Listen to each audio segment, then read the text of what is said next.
And hello everyone, how are we doing today? Also, thank you Clockwork, whoever you are, for the follow.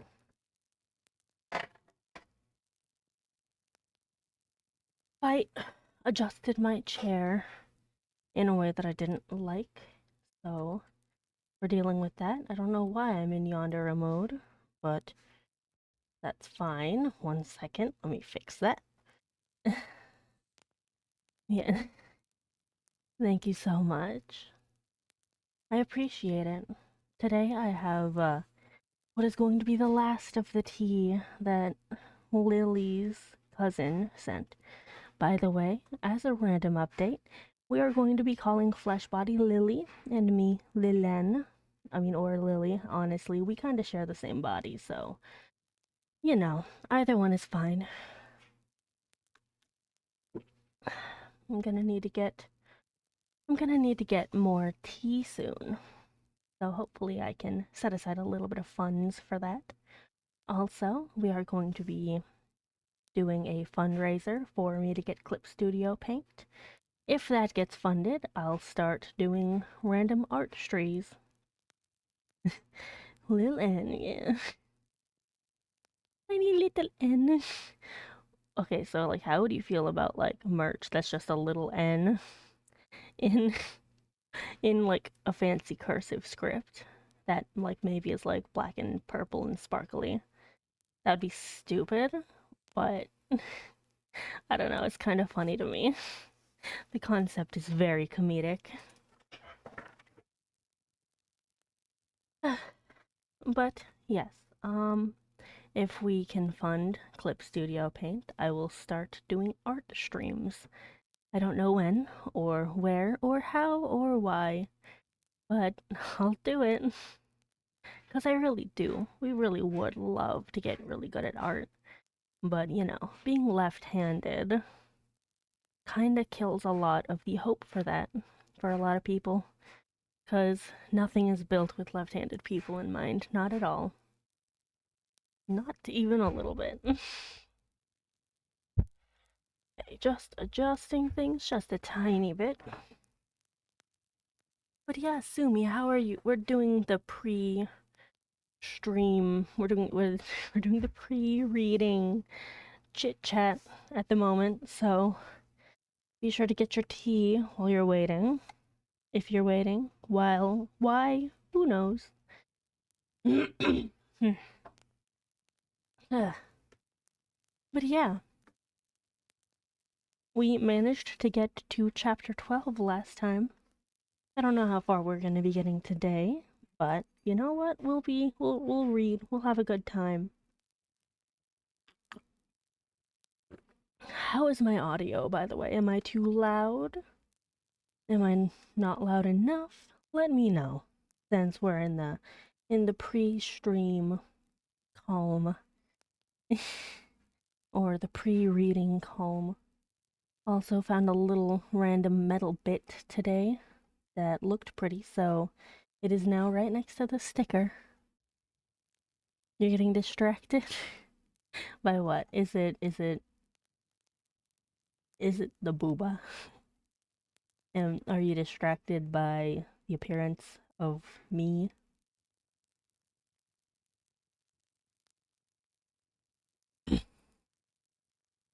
I have a little bit of throat issues going on right now, so I hope you can be patient with me. And I hope that you still enjoy my reading, despite the fact that I might sound a little bit funny today. I really wanted to continue reading, even though I haven't been feeling 100% lately. Lily isn't doing well. But we're here. We're having a good time. Oh, thank you so much, Nat, for the head pats. I really appreciate it. Me too. She's such a delicate little thing. Delicate, short thing. Oh, that's fine. It's fine. We're fine. But yes, we actually really like that name because, the lily flower. No, I'm revealing Lily's height, not my height. But maybe not even revealing that. Lily is 5'5" and a twinkle. That is how that's how her height has been described by medical professionals. It's very funny. 5'5" and a twinkle. No. Why was that how they described it? I can't even.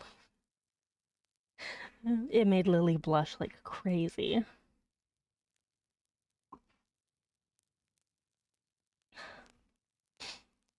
Anyway, I don't know if everyone wants to keep chatting right now or if we want to get into reading again.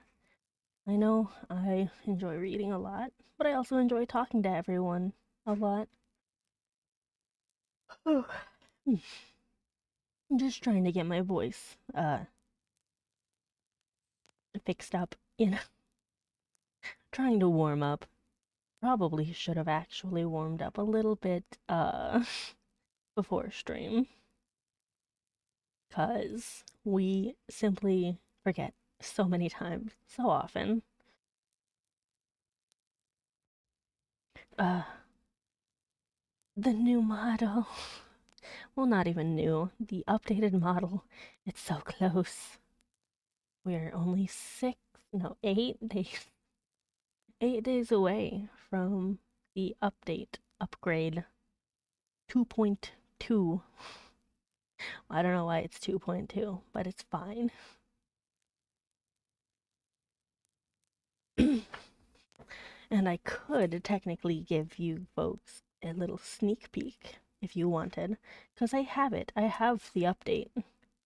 It's ready. It's prepared. I even have a button for switching between the current one and the updated one. But, who knows? Let's see. For now, though, we can start reading. We are on chapter 12 of Jane Eyre, one of the classic Gothic romances. One of the most famous, most popular Gothic romances out there. I also would like to read Rebecca eventually, if only because it was supposed to be mocking Gothic romance, but it ended up actually being one of the best Gothic romances ever. Can you believe that? They were trying to mock the thing, and they ended up being one of the best examples of that thing. I love the irony of that so much. It's beautiful. It's a beautiful irony. And irony is one of my most favorite things. Irony and puns, actually. Irony, puns, the word rad, and the word lovely. All of those things are my favorite.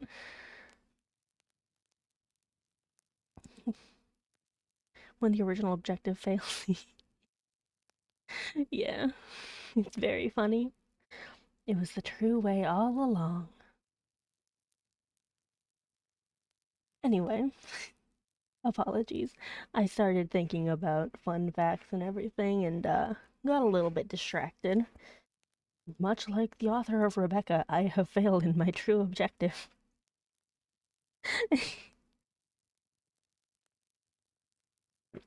I like how my tongue sticks out a little bit every time I try to take a sip of tea. I need a special teacup eventually for this. That would be amazing. Anyway, we are on chapter 12.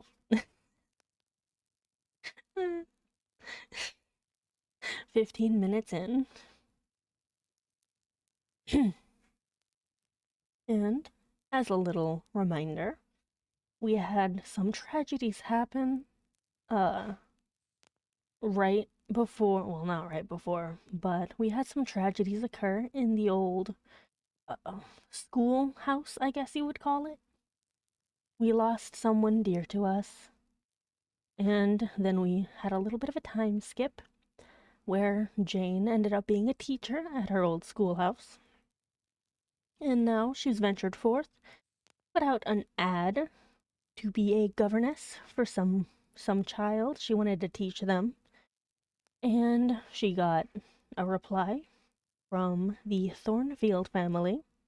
She got greeted by who she originally imagined was the matron of the Thornfield house, but who ended up being more of the what's it called? Mrs. Fairfax, the person that takes care of everything and plans everything. I don't know what it's called. I've forgotten. But she met Mrs. Fairfax, who basically runs the show at the Thornfield house. She met Adele, her student, who seems very sweet, and she heard the tales of Mr. Thornfield. And I'm imagining he's going to be introduced eventually as the lead male romantic option. And I'm betting he's gonna be a little bit rough or a little bit solitude-y in the beginning. But they'll find some spark between them. I don't know. Maybe he'll appreciate her somewhat stubborn intensity. Maybe not. Who knows? We'll find out. In chapter 12, and wherever we end up today. So, get a nice little sip of tea, enjoy, and, I don't know, just have a good time. Delicious.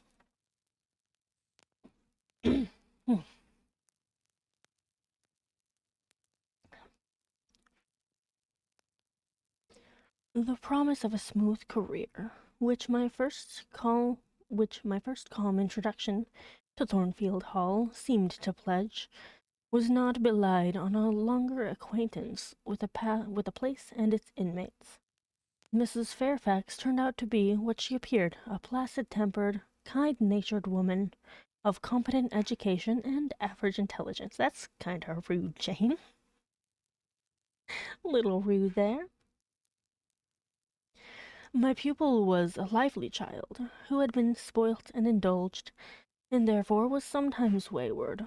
But as she was committed entirely to my care, and no injudicious interference from any quarter ever thwarted my plans for her improvement, she soon forgot her little freaks, and became obedient and teachable. She had no great talents, no marked traits of character, no peculiar development of feeling or taste which raised her 1 inch above the ordinary level of childhood, but neither had she any deficiency or vice which sunk her below it. She made reasonable progress, entertained for me a vivacious, though perhaps not very profound affection, and by her simplicity, gay prattle, and efforts to please, inspired me, in return, with a degree of attachment sufficient to make us both content in each other's society. This par parenthèse will be thought cool language by persons who entertain solemn doctrines about the angelic nature of children, and the duty of those charged with their education to conceive for them an idol. Ah, that's a fucking weird word. Conceive for them an idolatrous devotion. But I'm not writing to flatter parental egotism, to echo cant, or prop up humbug. Oh, prop up humbug. Humbug. I don't even know what that would be. I am merely telling the truth. I felt a conscientious solicitude for Adele's welfare and progress, and a quiet liking for her little self, just as I cherished towards Mrs. Fairfax a thankfulness for her kindness, and pleasure in her society proportionate to the tranquil regard she had for me, and the moderation of her mind and character. Anybody may blame me who likes, when I add further, that now and then, when I took a walk by myself in the grounds, when I went down to the gates and looked through them along the road, or when, while Adele played with her nurse, and Mrs. Fairfax made jellies in the storeroom, I climbed the 3 staircases, raised the trap-door of the attic, and having reached the leads, looked out afar over sequestered field and hill, and along dim skyline, that then I longed for a power of vision which might overpass that limit, which might reach the busy world, towns, regions full of life I had heard of but never seen, that then I desired more of practical experience than I possessed, more of intercourse with my kind, of acquaintance with variety of character, than was here within my reach. I valued what was good in Mrs. Fairfax, and what was good in Adele, but I believed in the existence of other and more vivid kinds of goodness, and what I believed in I wished to behold. Who blames me? Let's see.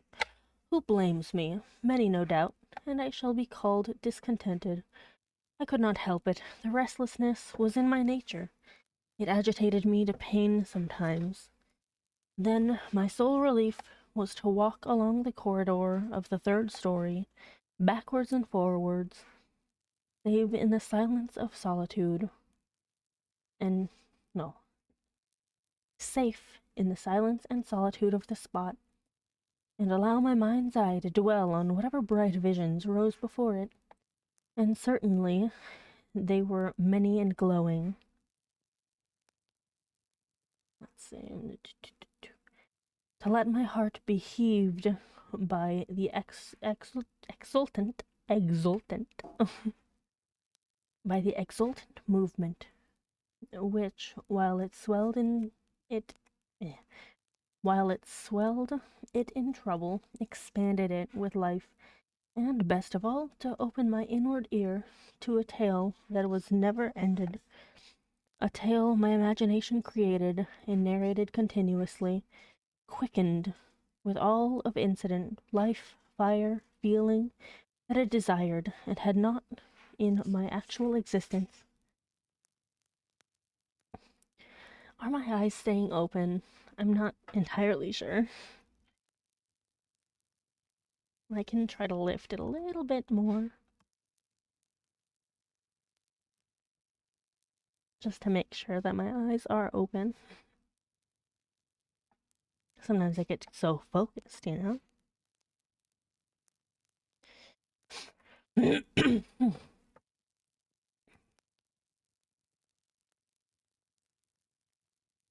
One moment, just gotta adjust my eating area. Boop, boop, boop.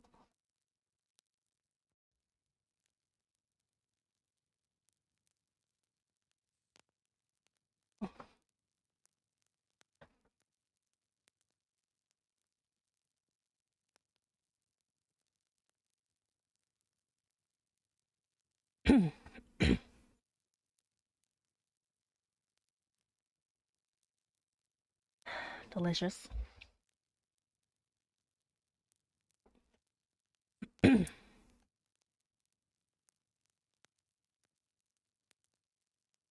Ah, it is in vain to say human beings ought to be satisfied with tranquillity. They must have action, and they will make it if they cannot find it. Millions are condemned to a stiller doom than mine, and millions are in revolt against their lot. Nobody knows how many rebellions besides political rebellions ferment in the masses of life which people earth. Women are supposed to be very calm generally, but women feel just as men feel.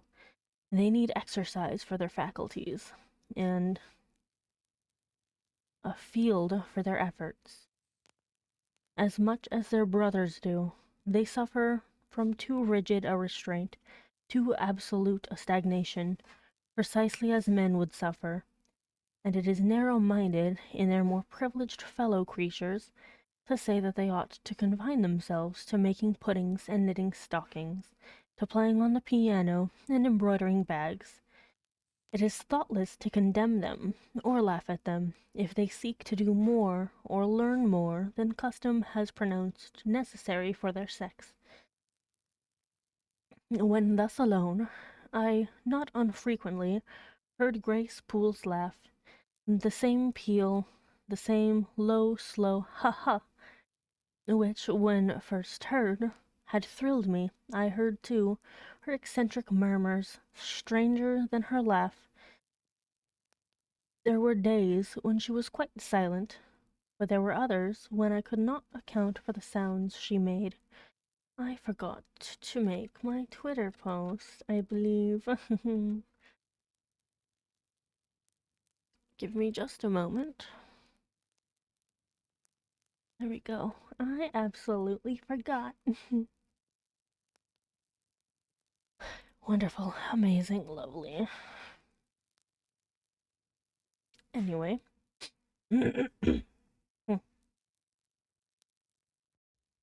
Sometimes I saw her. She would come out of her room with a basin or a plate. I know, thank you. A basin or a plate. Or a tray in her hand, go down to the kitchen and shortly return. Generally, O romantic reader, forgive me for telling the plain truth, bearing a pot of porter. Drunky. Her appearance always acted as a damper to the curiosity raised by her oral oddities. Hard-featured and staid, she had no point to which interest could attach. I made some attempts to draw her into conversation, but she seemed a person of few words. A monosyllabic reply usually cut short every effort of that sort. The other members of the household, viz., John and his wife, Leah the housemaid, and Sophie the French nurse, were decent people, but in no respect remarkable.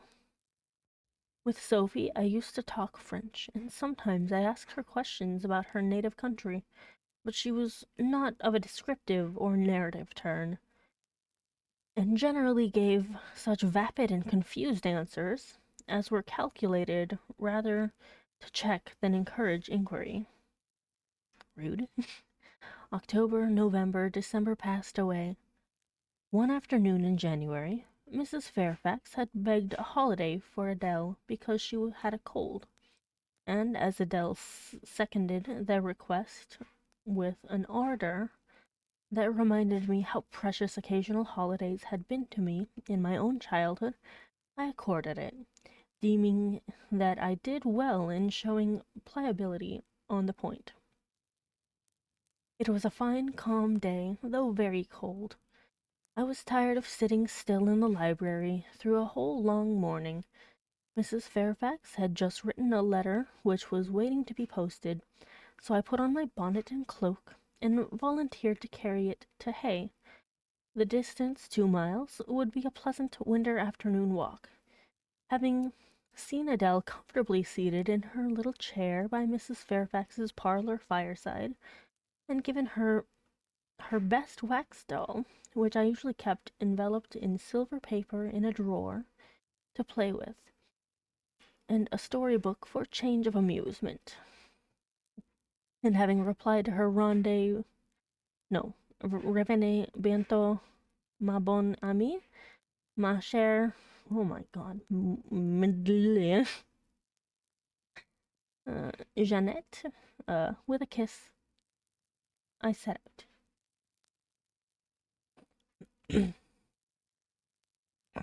The ground was hard, the air was still, My road was lonely. I walked fast till I got warm, and then I walked slowly to enjoy and analyze the species of pleasure brooding for me uh, in the hour and situation. It was 3 o'clock. The church bell tolled as I passed under the belfry. The charm of the hour lay in its approaching dimness, in the low gliding and pale beaming sun. I was a mile from Thornfield, in a lane noted for wild roses in summer, for nuts and blackberries in autumn, and even now possessing a few coral treasures in hips and haws, but whose best winter delight lay in its utter solitude and leafless repose. If a breath of air stirred, it made no sound here, for there was not a holly, not an evergreen to rustle, and the stripped hawthorn and hazel bushes were as still as the white, worn stones which causewayed the middle of the path. Far and wide, on each side, there were only fields where no cattle now browsed, and the little brown birds which stirred occasionally in the hedge looked like single russet leaves that had forgotten to drop. This lane inclined uphill all the way to hay. Having reached the middle, I sat down on a stile which led thence into a field. Gathering my mantle about me and sheltering my hands in my muff, I did not feel the cold, though it froze keenly, and was attested by a sheet of ice covering the causeway, where a little brooklet, now congealed, had overflowed after a rapid thaw some days since. From my seat I could look down on Thornfield. The grey and battlemented hall was the principal object. In the vale below me, its woods and dark rookery rose against the west. I lingered till the sun went down amongst the trees and sank crimson and clear behind them. I then turned eastward, and I believe we may be in an ad break. I'm not entirely sure.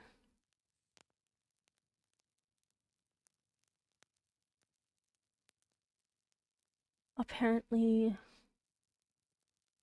not.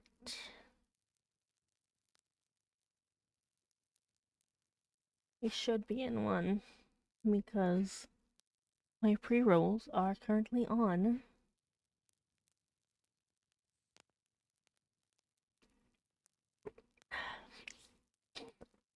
Alright, we are now in an ad. One moment while I go get some tea.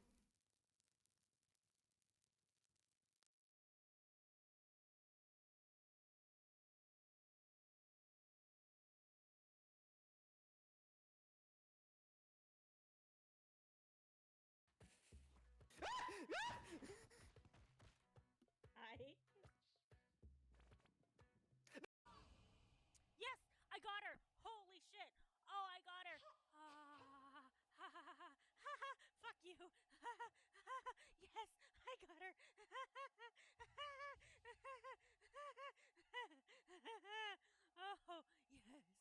yes, yes, yes, I got her!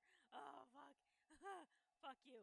Fuck you! Fuck you! Fuck you! Fuck this bitch! I hate her so much. Whew. No, you have no idea. I was fighting her for like 2, maybe 3 hours last night.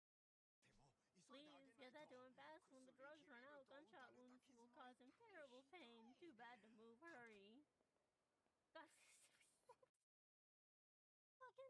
the horny guy, Mr. Libido. He's just fucking standing there at this fucking dramatic moment. Just smiling away. God damn it, not again. Hey, stop that.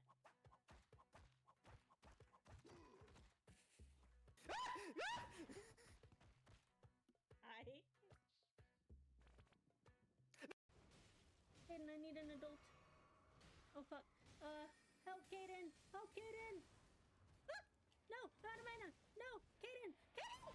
Help me! Help me! Kaden! Kaden! Kaden! Get in! Get it! Get it! Get it! Get it! Get it! Kaden! Kaden! Fuck! Drink the magic! Drink it! Oh fuck! Oh fuck! So close! So close! Ah! Okay. Sorry. Work out real good. And we are back. Thank you so much for the welcome back. Oof, there we go. Getting everything settled in.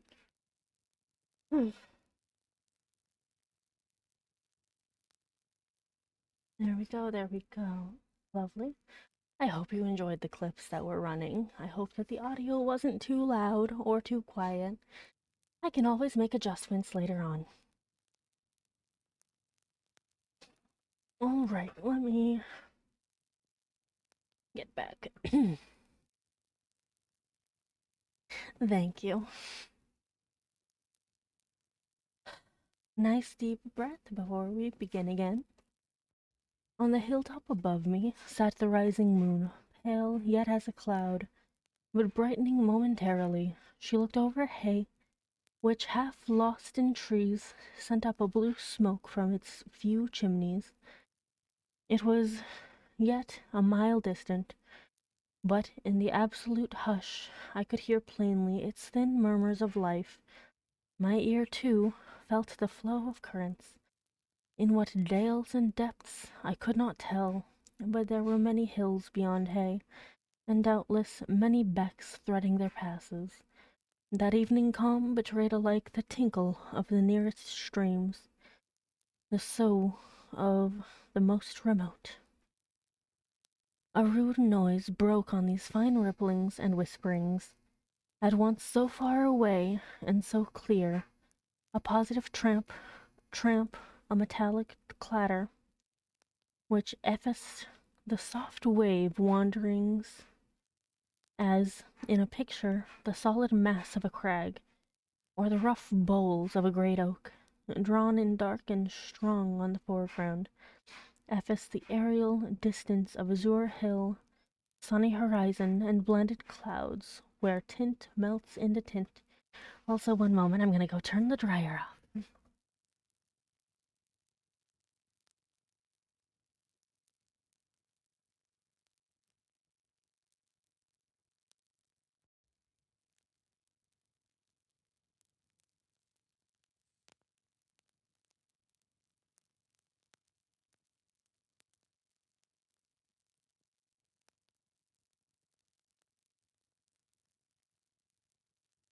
Oh, don't worry. I don't mind at all. Honestly, I love my lurkers. I love them a great deal. They're quite wonderful. The din was on the causeway. A horse was coming. The windings of the lane yet hid it, but it approached.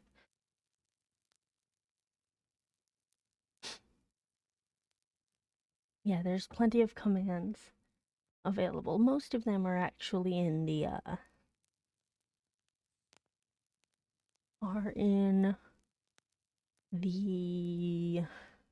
point redeems.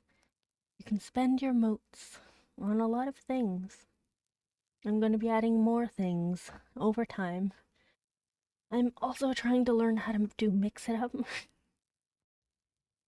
So we're going to be transferring a lot of my stuff over to mix it up because I heard something about stream elements being naughty. I can't really recall. I don't really keep up with drama or anything, so all I know is stream elements naughty, and I might need to move things over.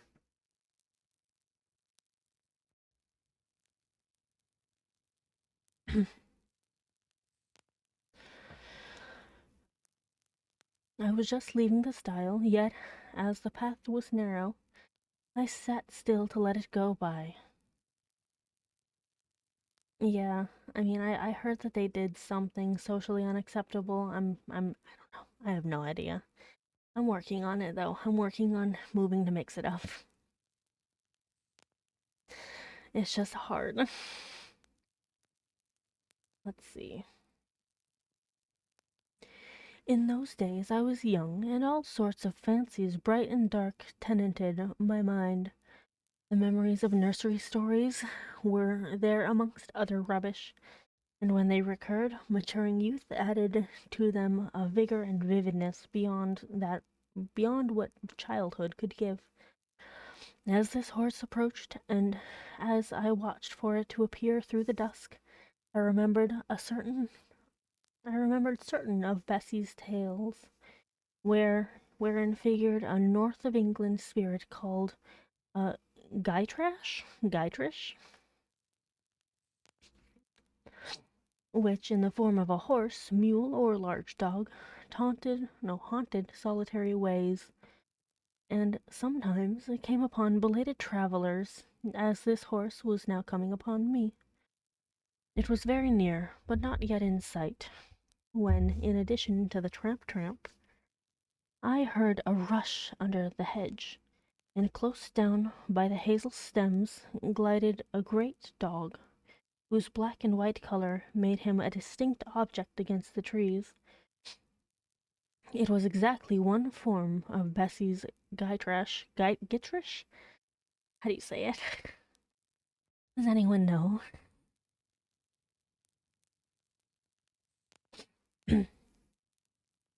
A lion-like creature with long hair and a huge head. It passed me, however, quietly enough, not staying to look up, with strange, preter-canine eyes in my face, as I half expected it would. The horse followed, a tall steed, and on its back a rider. The man, the human being, broke the spell at once. Nothing ever rode the Gytrash. I will. Oh, that. It's the second one, not the first one. Gytrash?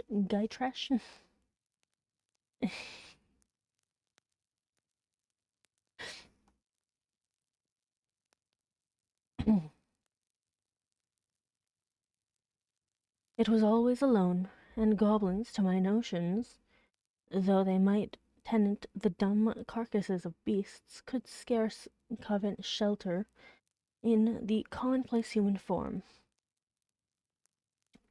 No Gytrash was this, only a traveler taking the short cut to Millcote. He passed, and I went on. A few steps, and I turned. A sliding sound, and an exclamation of "What the deuce is it to do now?" What? What the deuce is it to do now? And a clattering tumble arrested my attention. Man and horse were down. They had slipped on the sheet of ice which glazed the causeway. The dog came bounding back, and seeing his master in a predicament, and hearing the horse groan, barked till the evening hills echoed the sound, which was deep in proportion to his magnitude. Gytrash, you see, that's what I thought. That's what I thought, and I was right. I deserve head pats. He snuffed round the prostrate group, and then he ran up to me. Thank you so much for the follow, Nibbles.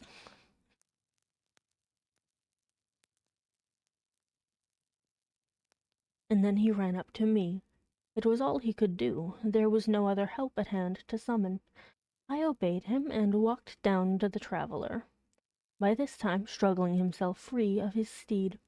His efforts were so vigorous, I thought he could not be much hurt, but I asked him the question, "Are you injured, sir?" I think he was swearing, but I am not certain.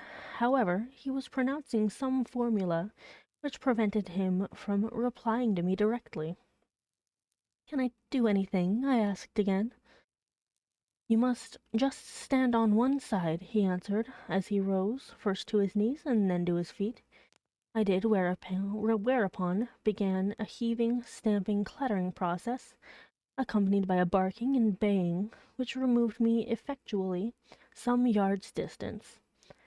But I would not be driven quite away till I saw the event.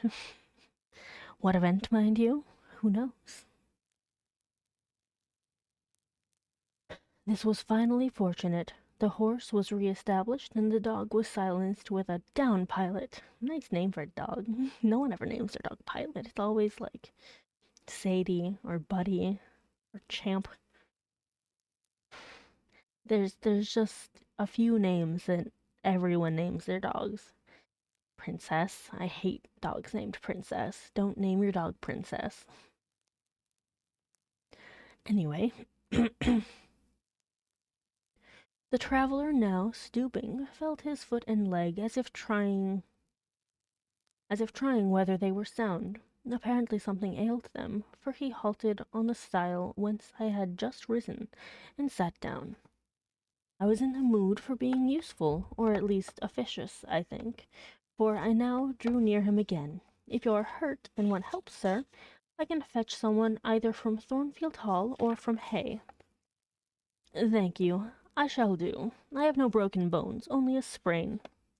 And again he stood up and tried his foot, but the result extorted an involuntary ugh. Something of daylight still lingered, and the moon was waxing bright. I could see him plainly. His figure was enveloped in a riding cloak, fur-collared and steel-clasped. Its details were not apparent, but I traced the general points of middle height and considerable breadth of chest. She's like measuring his chest. Anyway, he had a dark face with stern features and a heavy brow. His eyes and gathered eyebrows looked ireful and thwarted just now. He was past youth, but had not reached middle age. Perhaps he might be 35. I felt no fear of him, and little shyness. Had he been a handsome, heroic-looking young gentleman, I should not have dared to stand thus questioning him against his will, and offering my services unasked. I had hardly ever seen a handsome youth, never in my life spoken to one. She's like, if he was like really hot, I would not be able to talk to this man. But he's like moderately good looking, but like not too good looking, you know? I find that adorable. Let me see. I had a theoretical reverence and homage for beauty, elegance, gallantry, fascination, but had I met those qualities incarnate in masculine shape, I should have known instinctively that they neither had nor could have sympathy with anything in me, and should have shunned them as one would fire, lightning, or anything else that is bright but antipathetic. She's like, yeah, hot guys are kind of dicks. They wouldn't really care about me, so I would have to probably avoid them. And I'm like, yeah, I get that. Even if this stranger had smiled and been good-humored to me when I addressed him, if he had put my offer of assistance gaily and with thanks, if he had put off my offer of assistance gaily and with thanks, I should have gone on my way and not felt any vocation to renew inquiries. But the frown, the roughness of the traveler set me at my ease. I retained my station when he waved to me to go, and announced, "I cannot think of leaving you, sir, at so late an hour, in this solitary lane, till I see you are fit to mount your horse." He looked at me when I said this. He had hardly turned his eyes in my direction before. "I should think you ought to be at home yourself," said he.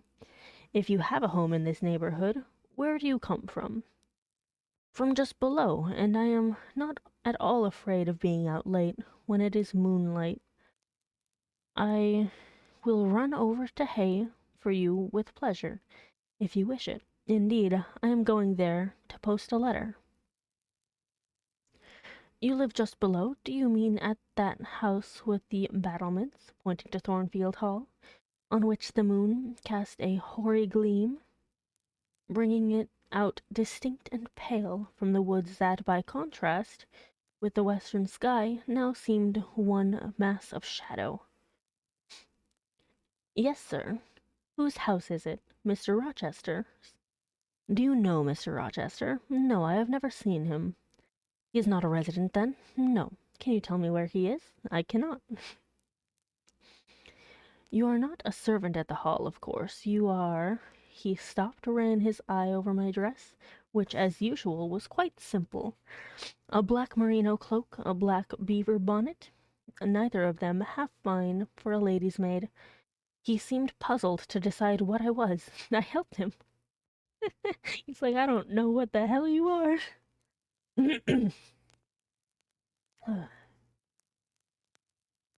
I am the governess. Ah, the governess, he repeated. Deuce take me, if I had not forgotten the governess. And again my raiment underwent scrutiny.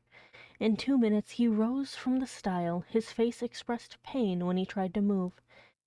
I cannot commission you to fetch help, he said, but you may help me a little yourself, if you will be so kind. Yes, sir. You have not an umbrella that I can use as a stick. No. Try to get a hold of my horse's bridle and lead him to me. You are not afraid? I should have been afraid to touch a horse when alone, but when told to do it, I was disposed to obey.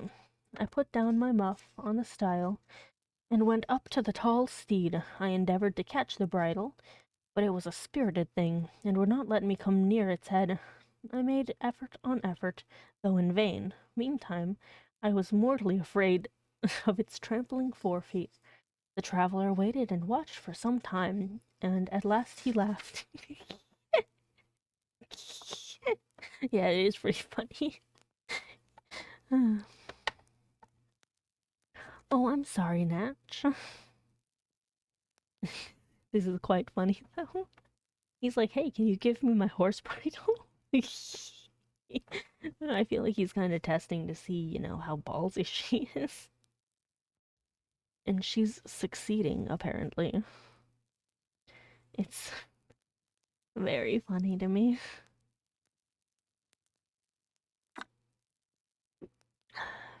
Delicious tea. I love tea. I see, he said. The mountain will never be brought to Mahomet, so all you can do is to aid Mahomet to go to the mountain. I must beg of you to come here. I can. Excuse me, he continued. Necessity compels me to make you useful. This is a really funny interaction to me. I don't know why it's so amusing. He laid a heavy hand on my shoulder, and leaning on me with some stress, limped to his horse. Heaving once, caught the bridle.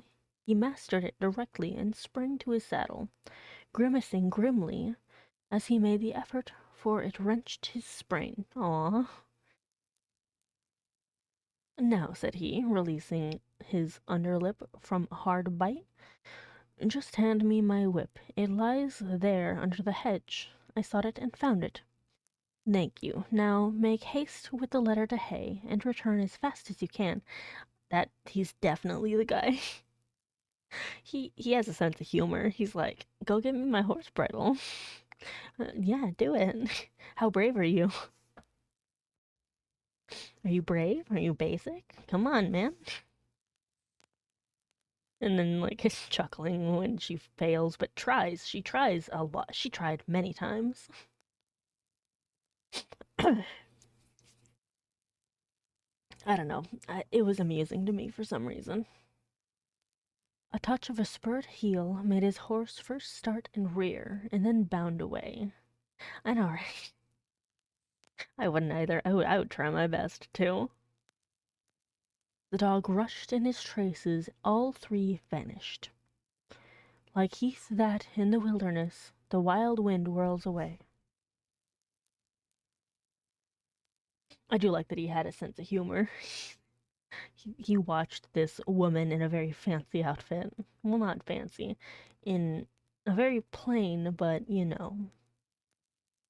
gothic outfit. He was laughing because she was trying and failing, but she was also stubborn, you know?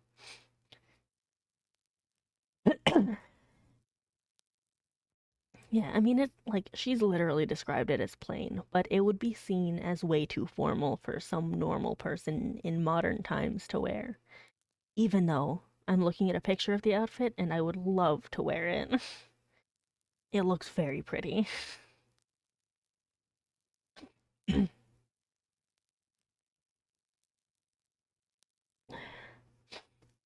Fancy by modern standards, plain by this era standards. I took up my muff and walked on. The incident had occurred and was gone for me. It was an incident of no moment, no romance, no interest in a sense, yet it marked with change one single hour of a monotonous life. Oh, really? How do you dress at work? My help had been needed and claimed. I had given it. I was pleased to have done something trivial, transitory though the deed was. It was yet an active thing, and I was weary of an existence all passive. The new face, too, was like a new picture introduced to the gallery of memory, and it was dissimilar to all the others hanging there, firstly because it was masculine, and secondly because it was dark, strong, and stern. I had it still before me when I entered Hay, and slipped the letter into the post office. I saw it as I walked fast downhill all the way home. When I came to the stile, I stopped a minute, looked around, and listened, with an idea that a horse's hoofs might ring on the causeway again, and that a rider in a cloak and a Gytrash like Newfoundland dog. Oh, it was a Newfie. I love Newfoundlands. They're so big and sweet and very energetic. You gotta be careful with them. They will jump on you if they're not trained properly. And they're a big dog. You gotta be careful with them jumping on you.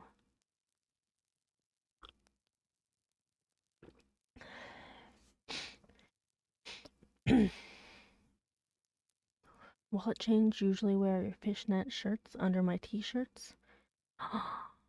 Natch. I love that. I actually bought Lily, my flesh body, some new clothes, and she's very excited about them. We don't know when they're going to be showing up, unfortunately, but they're in transit. The last update we got was on December 7th. maybe we will show them. We're not sure. Anyway, I stopped a minute, looked around, and listened with an idea that a horse's hoofs might ring on the causeway again, and that a rider in a cloak and a Gytrash like Newfoundland dog might be again apparent. I saw only the hedge and a pollard willow before me, rising up still and straight to meet the moonbeams. I heard only the faintest waft of wind roaming fitful among the trees round Thornfield, a mile distant, and when I glanced down in the direction of the murmur, my eye, traversing the hall front, caught a light kindling in a window. It reminded me that I was late, and I hurried on. I did not like re-entering Thornfield. To pass its threshold was to return to stagnation.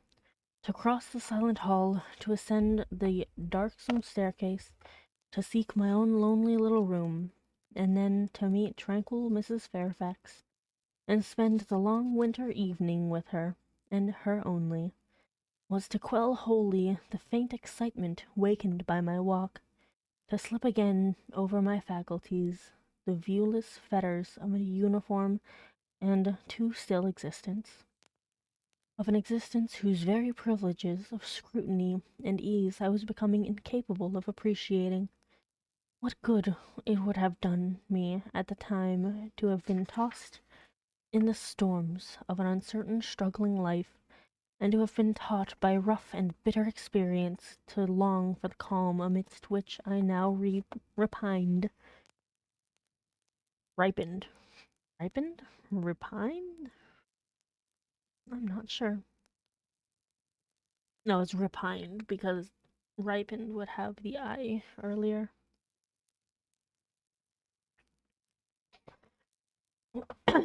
One second.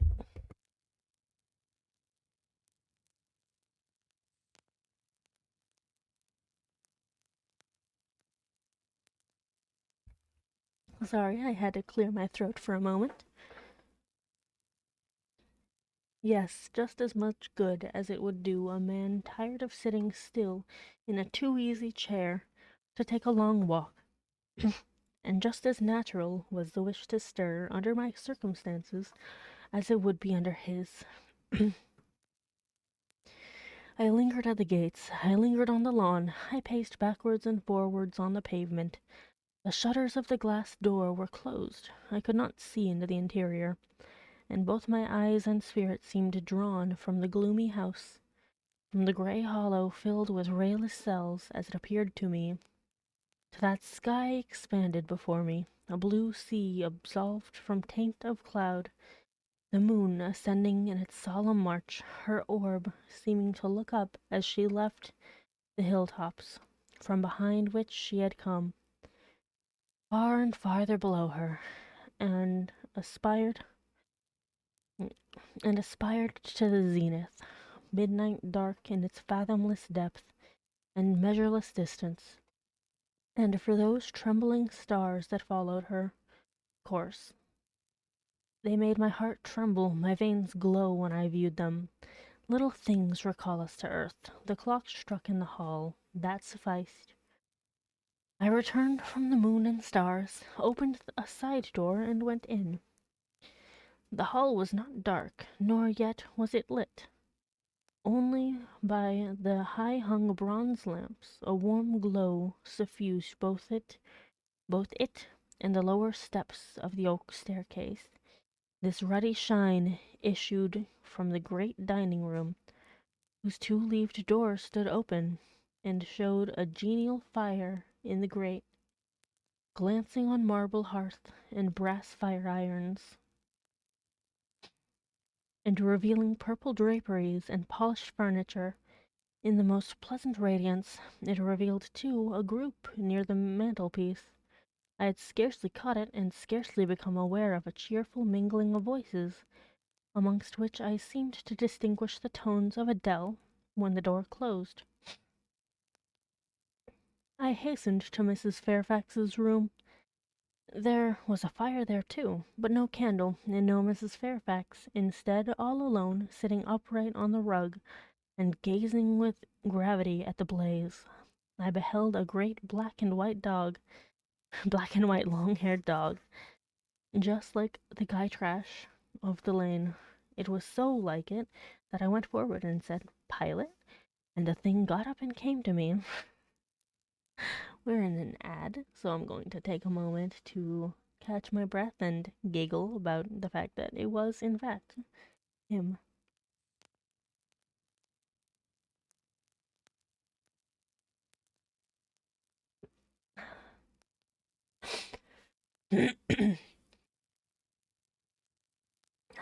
And we're gonna get into the juicy bit now. Hi, Volpera. Thank you so much for the head pats. I really, truly appreciate it. I love head pats. Good morning. We are just about to finish chapter 12 of Jane Eyre. Also, would you like a sneaky, sneaky peeky peek of the updated model? I keep wanting to show it off. I keep wanting to use it. Maybe I should stop being tempted. Maybe my temptations are too strong.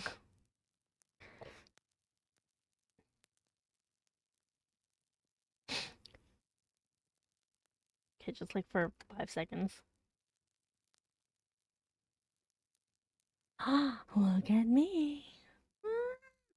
No, it's fine. Everything's fine. Everything's fine. Nothing happened.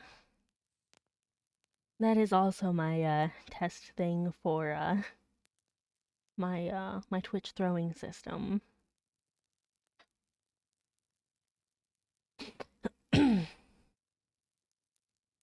Anywho, let's see, where were we? Oh yeah. I went forward and said, "Pilot," and the thing got up and came to me and snuffed me. I caressed him, and he wagged his great tail, but he looked an eerie creature to be alone with. Aw, come on, be nice to the dog. And I could not tell whence he had come. I rang the bell, for I wanted a candle, and I wanted, too, to get an account of this visitant Leah entered. What dog is this? He came with master. With whom? With master, Mr. Rochester. He has just arrived. Indeed, and is Miss Fairfax with him? Yes, and Miss Adele. They are in the dining room, and John is gone for a surgeon. For master has had an accident. His horse fell, and his ankle is sprained. Did the horse fall in Hay Lane? Yes, coming downhill. It slipped on some ice. Ah, bring me a candle, will you, Leah? Leah borrowed it. No, Leah brought it. She entered, followed by Mrs. Fairfax, who repeated the news, adding that Mr. Carter, the surgeon, was come, and was now with Mr. Rochester. Then she hurried out to give orders about tea, and I went upstairs to take off my things. Chapter 13.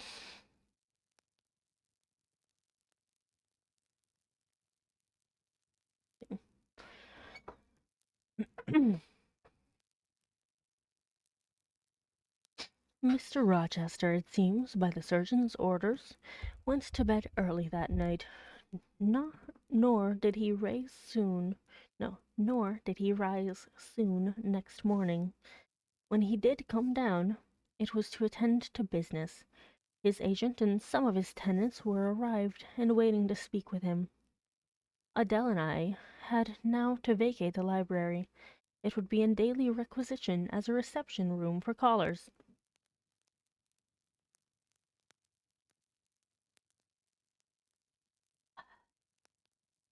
A fire was lit in an apartment upstairs, and there I carried our books and arranged it for the future schoolroom.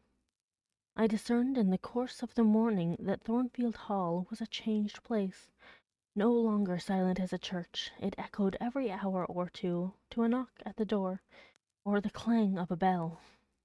Or a clang of the bell. I switched it up. Steps, too, often traversed the hall, and new voices spoke in different keys below. A rill from the outer world was flowing through it. It had a master, for my part. I liked it better. Aww.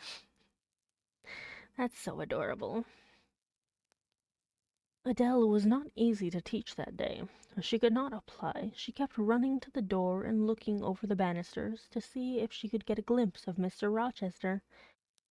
Then she coined pretexts to go downstairs in order, as I shrewdly suspected, to visit the library, where I knew she was not wanted. Then, when I got a little angry, and made her sit still, she continued to talk incessantly of her ami, Monsieur Edward Fairfax de Rochester, as she dubbed him. I had not before heard his prenomens.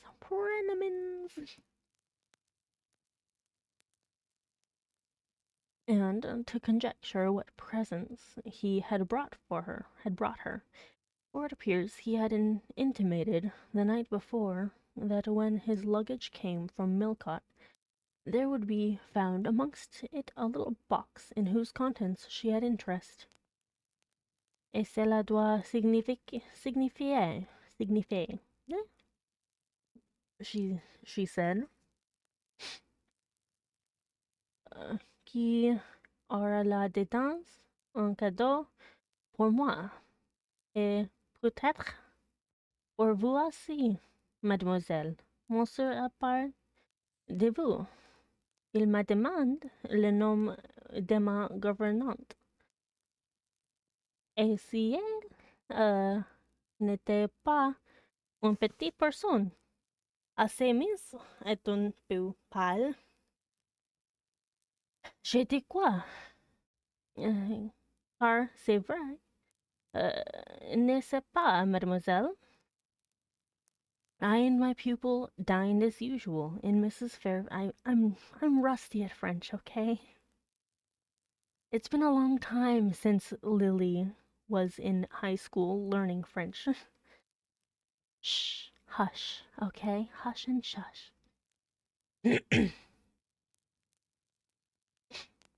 I and my pupil dined as usual in Mrs. Fairfax's parlour. The afternoon was wild and snowy, and we passed it in the schoolroom. At dark I allowed Adele to put away books and work, and to run downstairs, for from the comparative silence below, and from the cessation of appeals to the door-bell, I conjectured that Mr. Rochester was now at liberty. Left alone, I walked to the window, but nothing was to be seen thence. Twilight and snowflakes together thickened the air, and hid the very shrubs on the lawn. I let down the curtain and went back to the fireside. In the clear embers I was tracing a view not unlike a picture I remembered to have seen of the castle of Heidelberg on the Rhine, when Mrs. Fairfax came in, breaking up by her entrance the fiery mosaic I had been piecing together, and scattering too some heavy unwelcome thoughts that were beginning to throng on my solitude. "Mr. Rochester would be glad if you and your pupil would take tea with him in the drawing-room this evening," said she.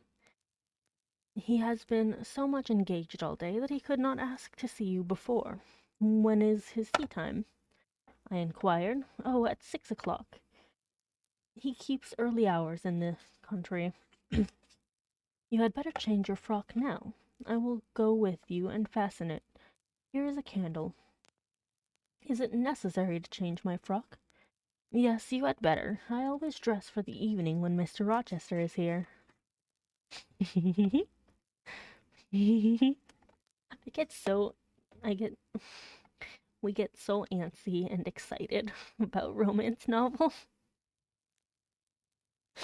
Anyway, this additional ceremony seemed somewhat stately. However, I repaired to my room, and with Mrs. Fairfax's aid, replaced my black stuff dress by one of black silk. Ooh, ooh. The best and the only additional one I had, except one of light gray. I do too. Uh. And it's funny how I like both the normal romance novels, but I also like the spicy one. I like the spicy dark romance, but I could never read one of those on stream. I could never, ever do that. I would get in so much trouble. And also copyright. There's not a lot of dark romance novels in public domain. But honestly, sweet romance novels are also very, very awesome. I love them. Hopeless romantic still.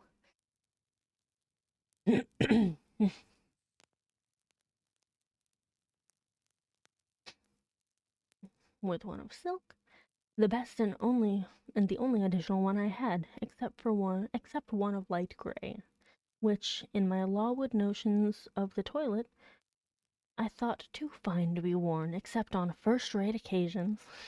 She's like, my gray one is a little bit too fancy. "You want a brooch?" said Mrs. Fairfax. "I had a single little pearl ornament, which Miss Temple gave me as a parting keepsake. I put it on, and then we went downstairs.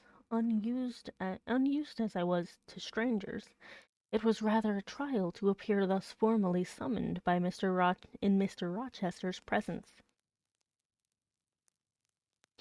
I let Mrs. Fairfax precede me into the dining-room, and kept in her shade as we crossed that apartment, and, passing the arch, whose curtain was now dropped, entered the elegant recess beyond. I like that his favorite room is purple, by the way. Two wax candles stood lighted on the table, and two on the mantelpiece. Basking in the light and heat of a superb fire lay Pilot. Adele knelt near him. Half reclined on the couch appeared Mr. Rochester, his foot supported by the cushion. He was looking at Adele and the dog. The fire shone full on his face. I knew my traveller with his broad and jetty eyebrows, his square forehead made squarer by the horizontal sweep of his black hair. I recognized his decisive nose, more remarkable for character than beauty. His full nostrils, denoting, I thought, collar?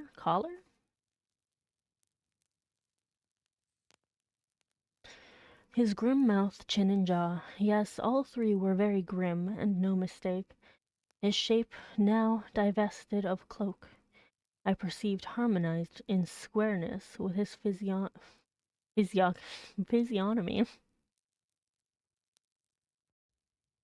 I suppose it was a good figure, in the athletic sense of the term, broad-chested and thin-flanked, though neither tall nor graceful. She's like, he's kind of a beefy boy. He's kind of a beefy boy. I think she's describing a brick house. I'm kidding.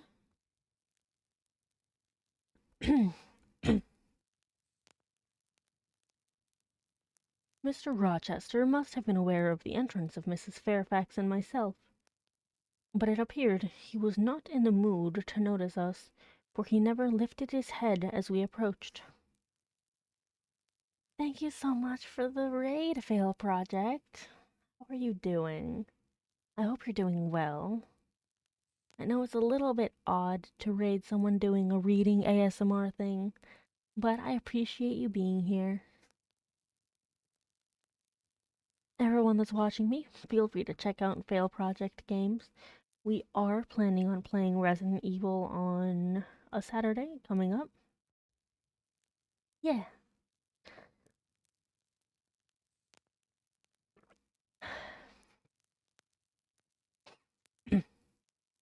And I do apologize. On my ASMR days, I don't really give many shout outs. Oh, thank you. I know not a lot of people do them, but I like books. And honestly, Jane Eyre is both funny and endearing and sad. I've cried. I've cried to this book already. We're only on chapter 13. But we've just met Mr. Rochester. And you'll get to hear me butcher French because it's been a long time since Lily, my flesh body, was in French class.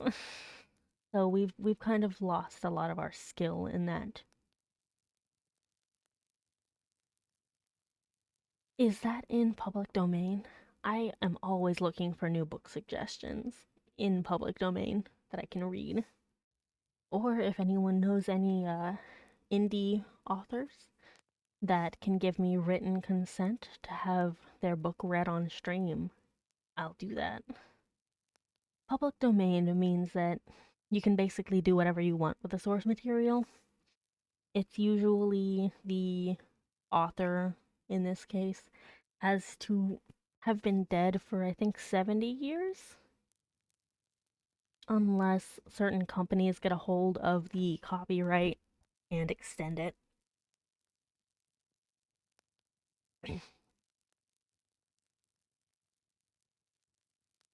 Ah, unfortunate.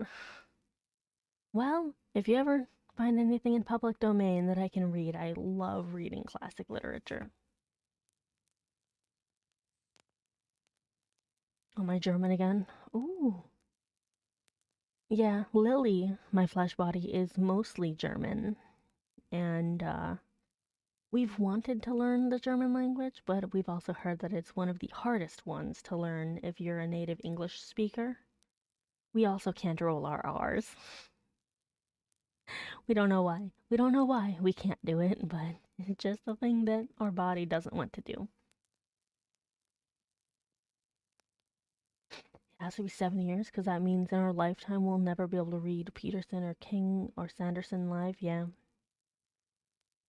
It's unfortunate, but hopefully, I know that this is a little cocky or arrogant, but hopefully I'll help inspire people to want to read to others and orate and so on. Also, Nat, have you joined the Discord server? Or Notch? because we have a Discord server and there's a whole bunch of sections, and then you can talk to me because I'm very active because I don't have that many fans right now. I know, I love reading. It's so relaxing and extremely, I don't know. It's just nice. It's a nice little bit of escapism. I still want to write a book. I still have so many ideas for a book. And it would come out with like a spicy version and a less spicy version. We're working on it. We're working on it. Eventually it'll get released, probably under a pen name.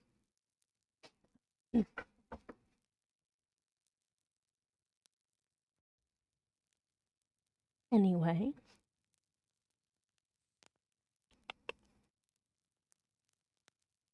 tried to write a book called Tranquil Shadows in middle school, but I couldn't put my ideas together and make a good plot. Oh, it's no problem. Not Natch.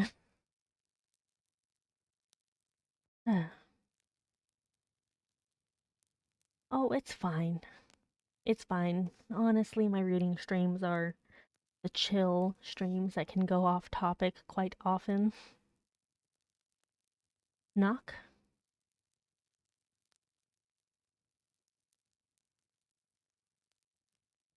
Do you like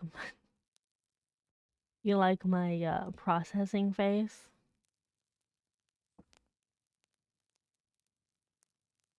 Oh, I'm silly. Okay. Shh. Okay. We're gonna go back to the book. So easily distracted. Anyway, let's see. I'd love to have more chats though. I am a lonely individual. Anyway, here is Miss Eyre, sir, said Mrs. Fairfax in her quiet way. He bowed, still not taking his eyes from the group of the dog and child. Let Miss Eyre be seated, said he, and there was something in the forced, stiff bow, in the impatient yet formal tone, which seemed further to express what the deuce is it to me whether Miss Eyre be there or not? At this moment I am not disposed to accost her. Rude. I sat down, quite disembarrassed. A reception of finished politeness would probably have confused me. I could not have returned or repaid it by answering grace and elegance on my part. But harsh caprice laid me under no obligation. On the contrary, a decent quiescence, under the freak of manner, gave me the advantage. Besides, the eccentricity of the proceeding was piquant. I felt interested to see how he would go on. He went on as a statue would, that is, he neither spoke nor moved. Mrs. Fairfax seemed to think it necessary that someone should be amiable, and she began to talk, kindly as usual, and as usual rather trite. She condoled him on the pressure of business he had had all day, and on on the annoyance it must have been to him with that painful sprain. Then she commended his patience and perseverance in going through with it. "Madam, I should like some tea," was the sole rejoinder she got. She hastened to ring the bell, and when the tray came, she proceeded to arrange the cups, spoons, etc., with assiduous celerity. I and Adele went to the table, but the master did not leave his couch. "Will you hand Mr. Rochester's cup?" said Miss Fairfax to me. "Adele might perhaps spill it." I did as requested. As he took the cup from my hand, Adele, thinking the moment propitious, propit, propitious, propitious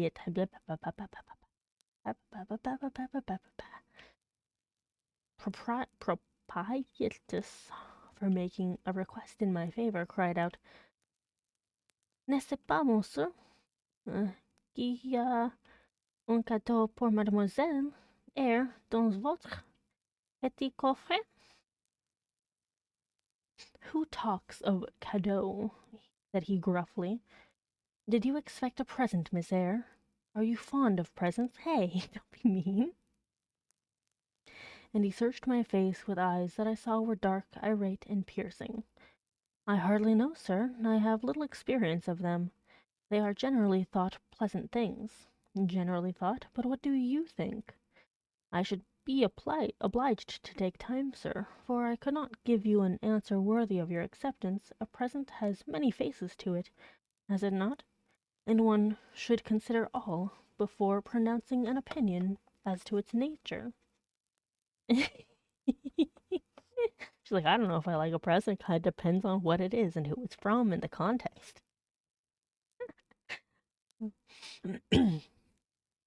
Miss Eyre, you are not so unsophisticated as Adele. She demands a cadeau clamorously the moment she sees me. You beat about the bush. She's not beating around the bush. She just doesn't know.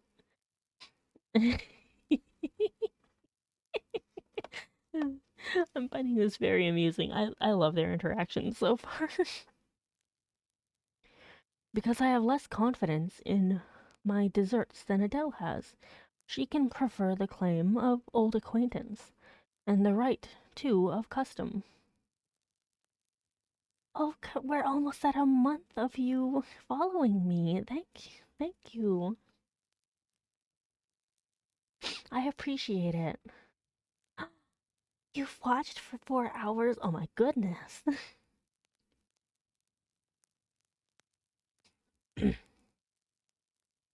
14 months? I mean, 4 days, 4 months.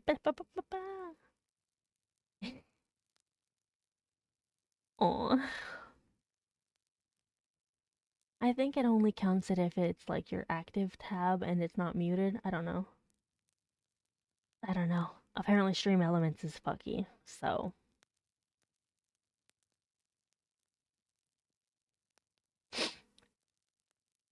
I don't know. I don't know. I don't know. I don't know. I'm sorry. Yeah, I'm trying to transfer over to Mix It Up, but I am learning that one still. So we're working on it. It's a work in progress.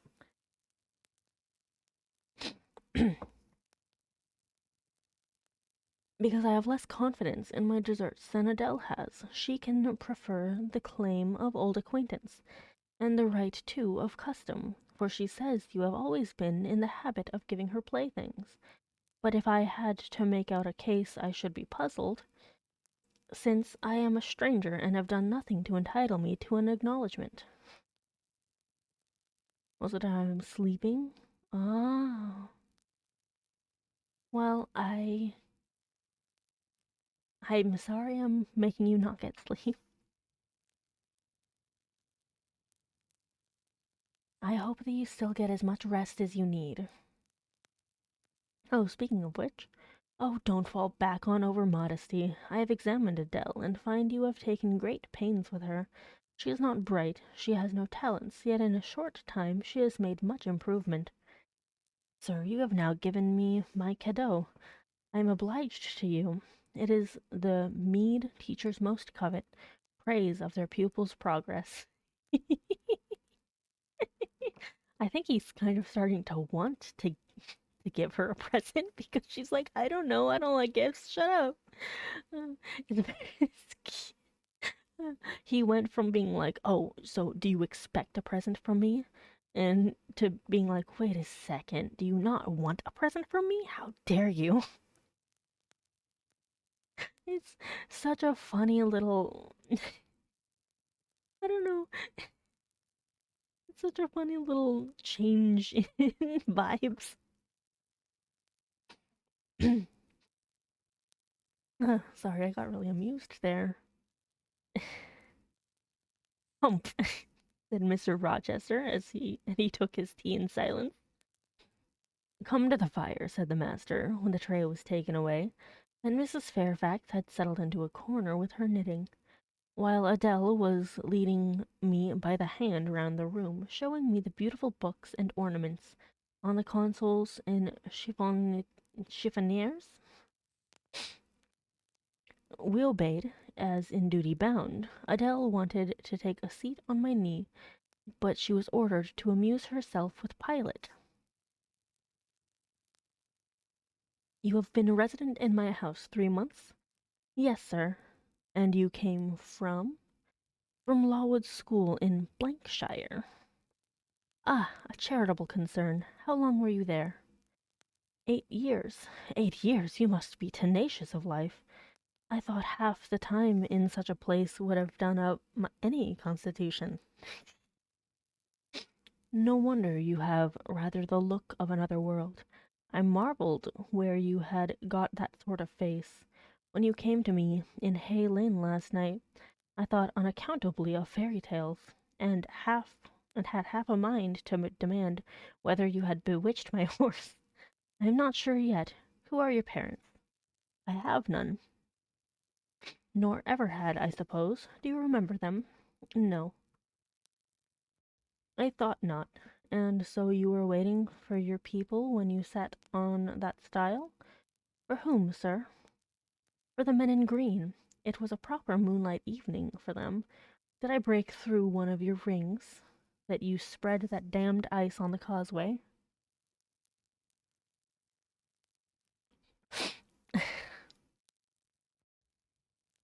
I shook my head. The men in green all forsook England 100 years ago, said I, speaking as seriously as he had done. And not even in Hay Lane or the fields about it could you find a trace of them. I don't think either summer or harvest or winter moon will ever shine on their revels more. Mrs. Fairfax had dropped her knitting, and with raised eyebrows seemed wondering what sort of talk this was. Well, resumed Mr. Rochester, if you disown parents, you must have some sort of kinsfolk, uncles and aunts? No, none that I ever saw. And your home? I have none. Where do your brothers and sisters live? I have no brothers or sisters. Who recommended you to come here? I advertised, and Mrs. Fairfax answered my advertisement. Yes, said the good lady, who now knew what ground we were upon. And I am daily thankful for the choice Providence led me to make. Miss Eyre has been an invaluable companion to me, and kind and careful teacher to Adele. She's like, I don't know what you were fucking talking about. And it's an ad break.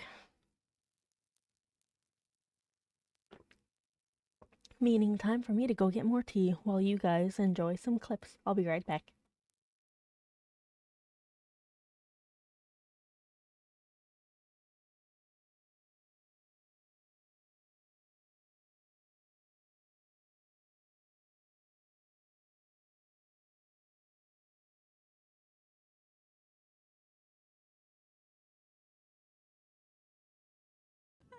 I love the fury. I love the rage. Oh, fun. It's wonderful.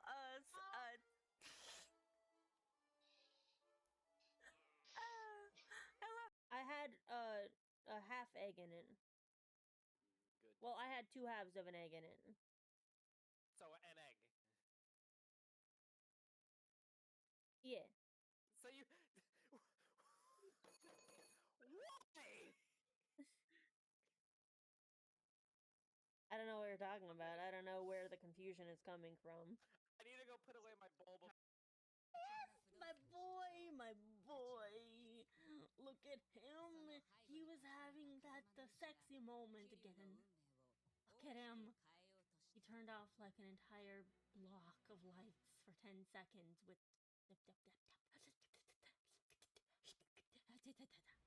I mean, what? Nothing. I'm fine. Everything's fine. In here. I'm starting a system It's just a check place now. for cool kids to hang out. Not kids, though. It's a. Oh. Uh oh. Oh, I have a new skirt. This is Isaac's new skirt. Oh my god. Do you like my fashion sense? Oh no, my skirt fell off. No! For your health. No, it's definitely not. That's why I'm not doing it.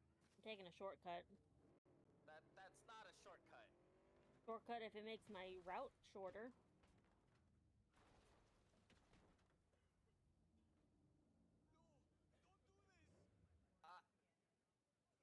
It made my route shorter. I have no fucking words. It's about making that bastard feel what it's like to lose everything. Watch as I take it all away from him. Hi, Lincoln. This is a one-way road. Once you start down it, there ain't no turning back. Shut up, Father James. Just let him do it. I'm going the same. Lincoln, Dommy Daddy. What? I'm kidding. It's fine. Everything's. Alright, I'm back. Oh, the shortcut clip came up. That's hilarious. Hey, it was a good shortcut, okay? It was a very good shortcut. Also, don't mind me getting excited about, you know, revenge. I got a little bit too excited there. It's not my fault, okay?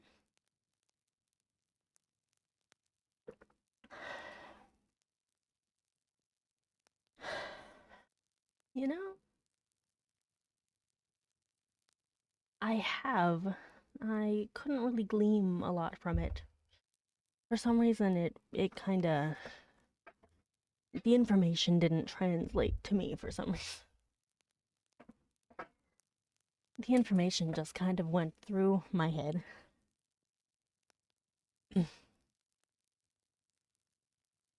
Possibly. I do have the Xbox Series X.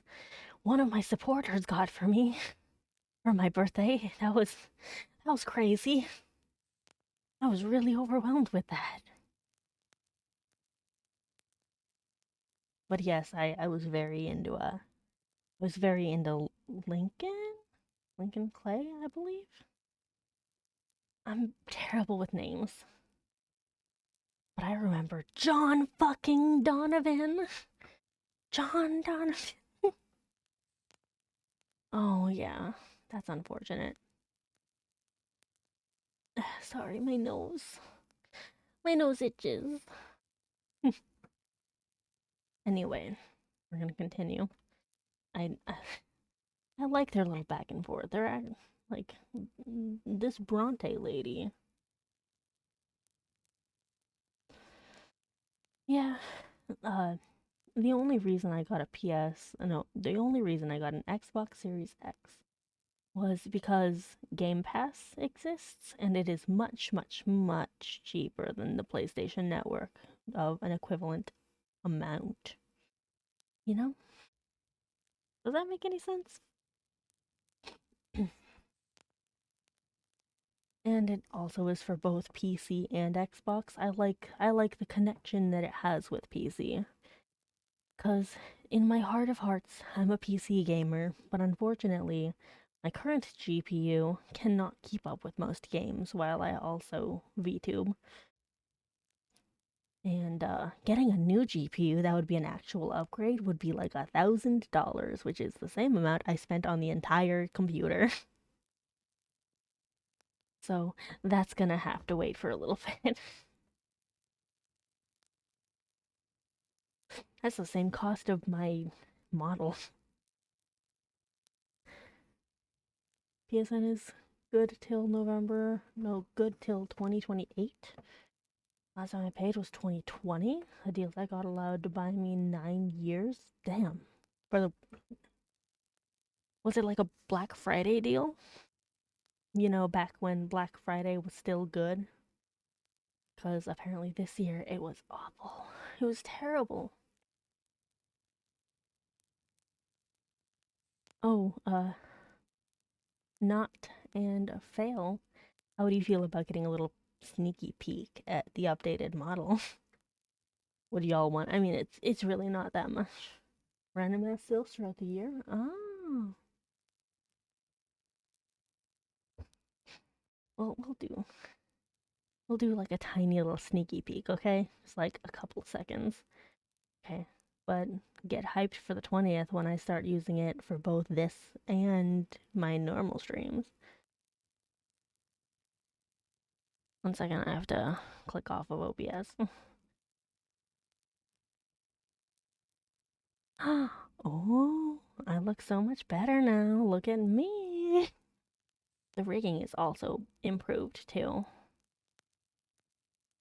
Okay, shh. No one saw that. No one saw it. I know, I love it too.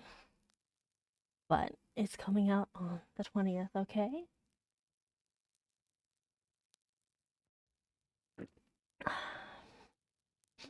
Wait until you see the new outfit. Anyway, time to actually read. I get so distracted.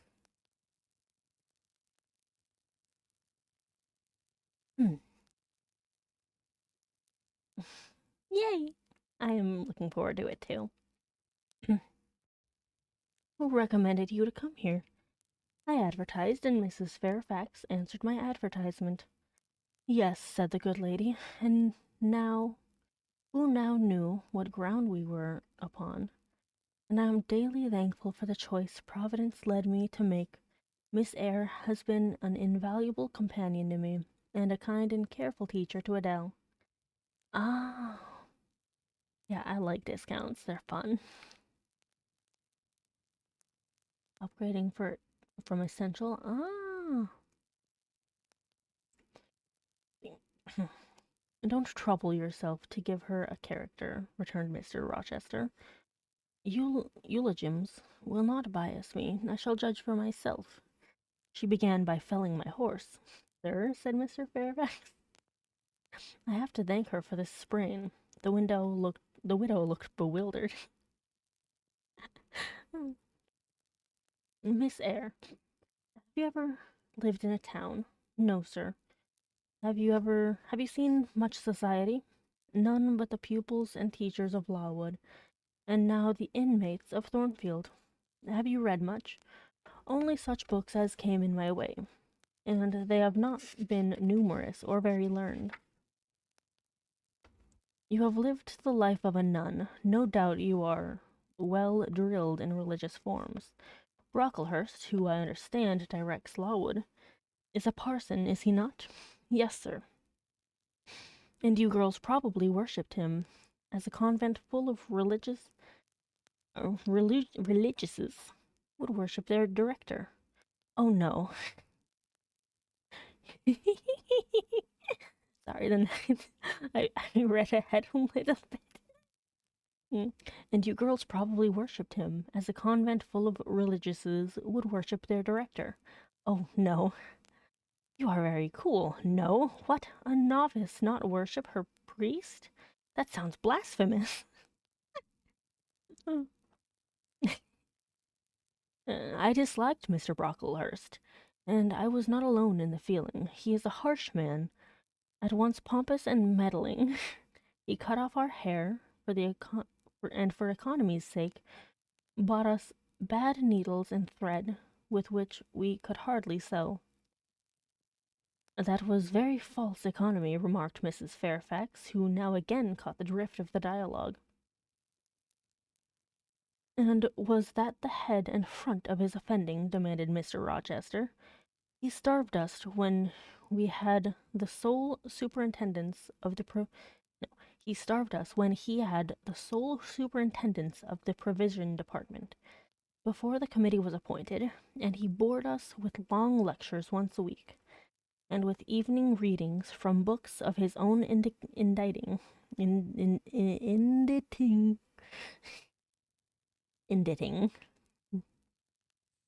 about sudden deaths and judgments, which made us afraid to go to bed.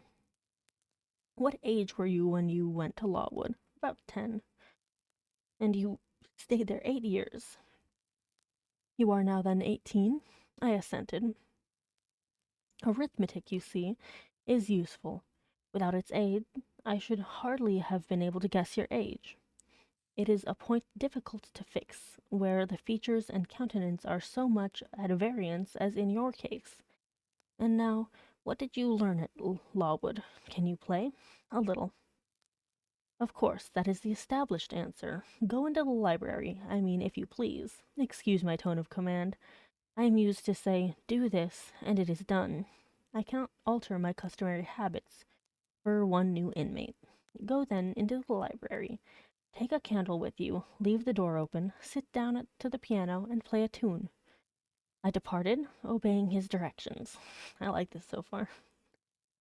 Enough, he called out in a few minutes. You play a little, I see.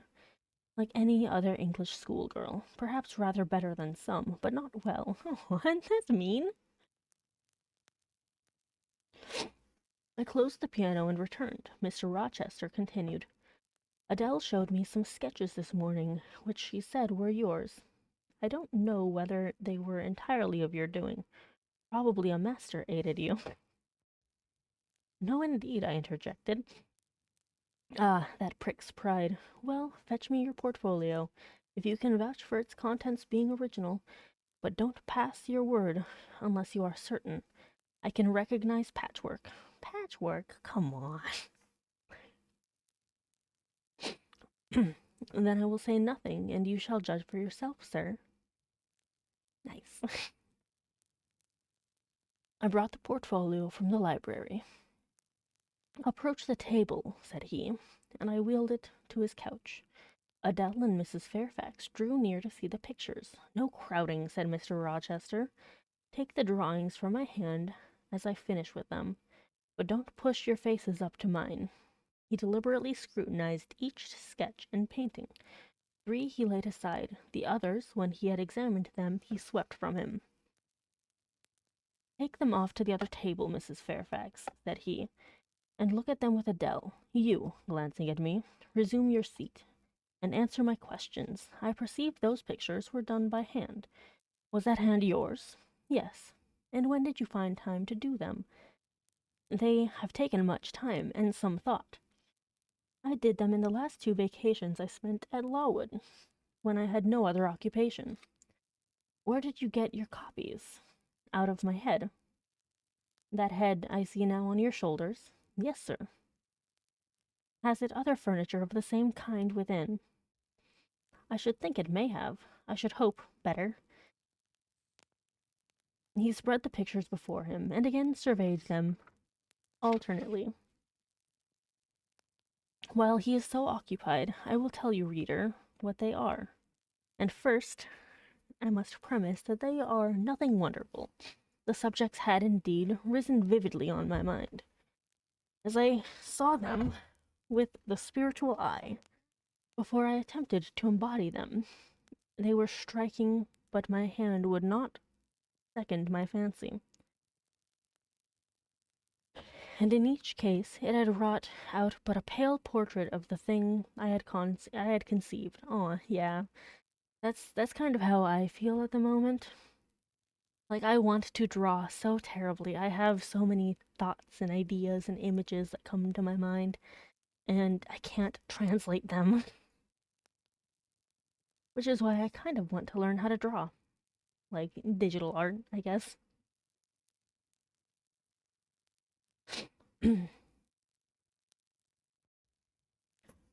One moment, gonna take a sip of tea.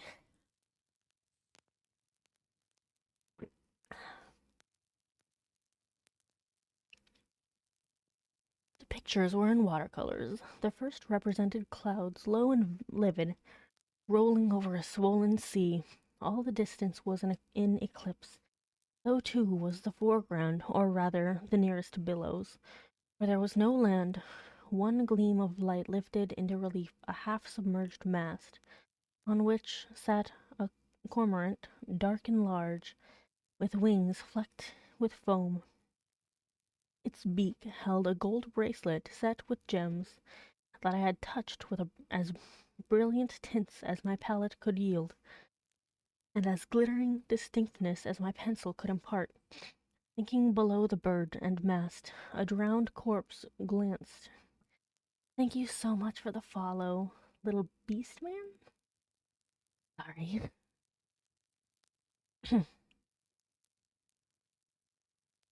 Let's see, where was I? Sinking below the burden mast, a drowned corpse glanced through the green water. A fair arm was the only limb clearly visible, whence the bracelet had been washed or torn. The second picture contained for foreground only the dim peak of a hill, with grass and some leaves slanting as if by a breeze. Beyond and above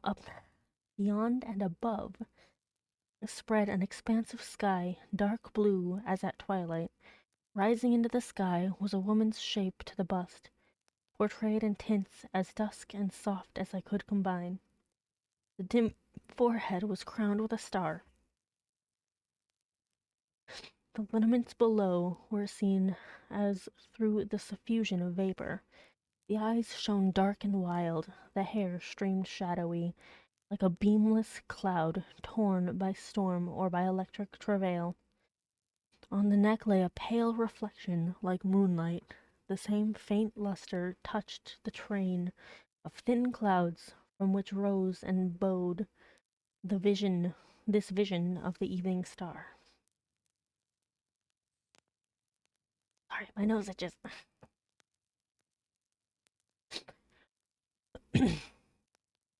The third showed the pinnacle of an iceberg piercing a polar winter sky. A muster of northern lights reared their dim lances, close serried along the horizon. Throwing these into distance rose in the foreground a head, a colossal head, inclined toward the iceberg, and resting against it. Two thin hands, joined under the forehead, and supporting it, drew up before the lower features a sable veil. A brow quite bloodless, white as bone, and an eye hollow and fixed, blank of meaning, but for the glassiness of despair, alone were visible.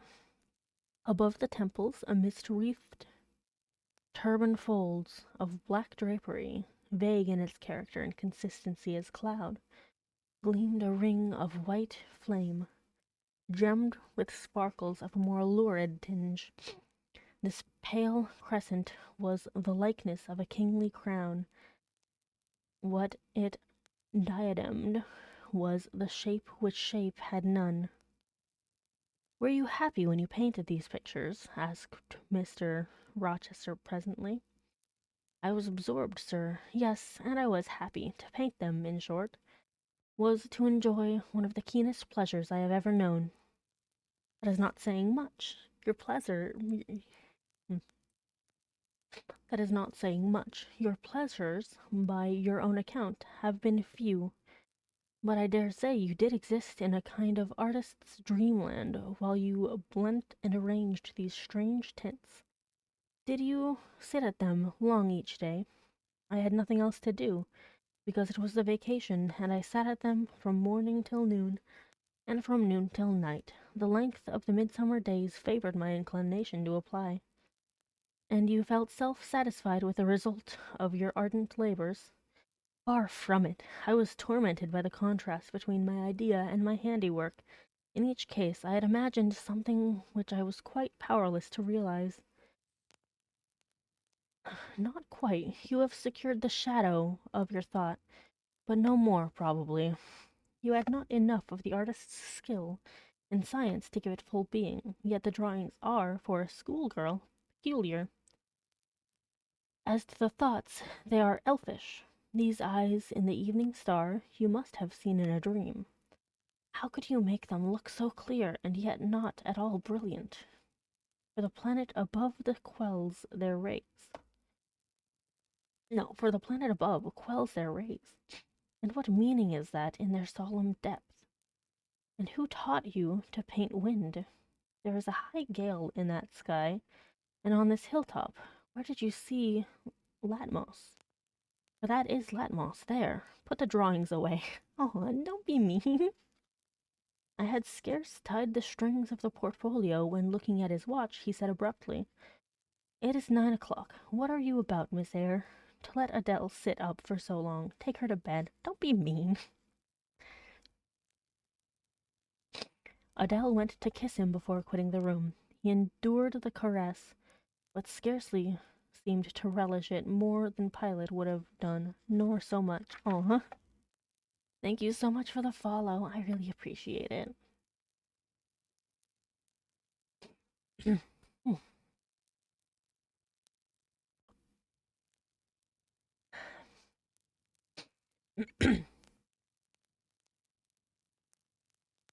I wish you all good night now, said he, making a movement of the hand towards the door, in token that he was tired of our company, and wished to dismiss us. Mrs. Fairfax folded up her knitting. I took my portfolio, and we curtsied to him, received a frigid bow in return, and so withdrew.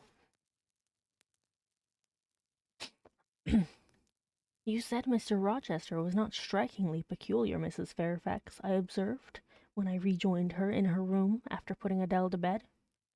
Well, is he? I think so. He is very changeful and abrupt.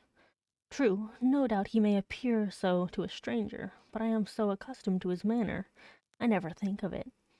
And then, if he has peculiarities of temper, allowance should be made. Why?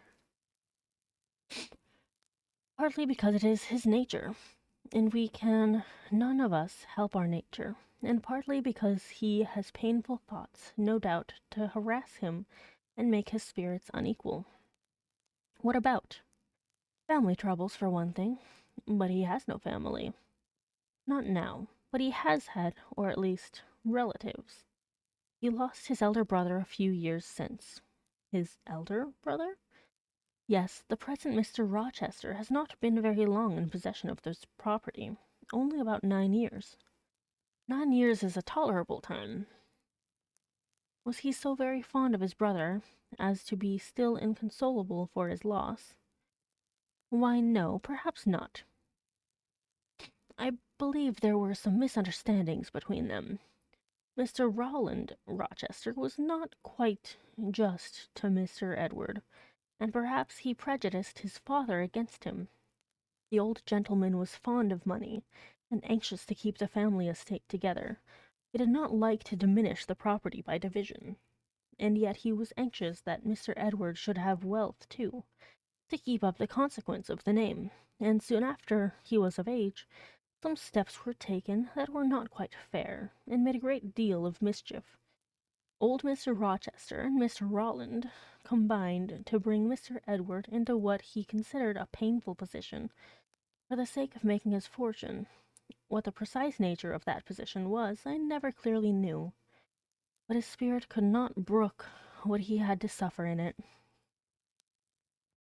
He is not very forgiving. He broke with his family, and now for many years he has led an unsettled kind of life. I don't think he has ever been resident at Thornfield for a fortnight together. Since the death of his brother, without a will, left him master of the estate, and indeed, no wonder he shuns the old place. Why should he shun it? Perhaps he thinks it gloomy. The answer was evasive. I should have liked something clearer, but Mrs. Fairfax either could not or would not give me more explicit information of the origin and nature of Mr. Rochester's trials. She averred they were a mystery to herself, and that what she knew was chiefly from conjecture. It was evident, indeed, that she wished me to drop the subject, which I did accordingly. Chapter 14.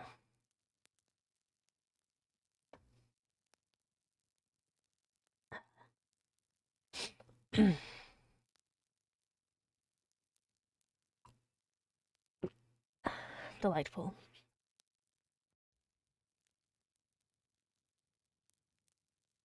For several subsequent days I saw little of Mr. Rochester.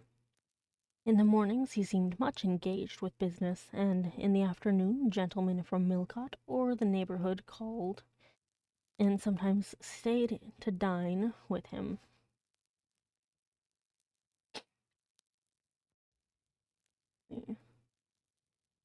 When his brain was well enough to admit of horse exercise, he rode out a good deal, probably to return these visits, as he generally did not come back till late at night.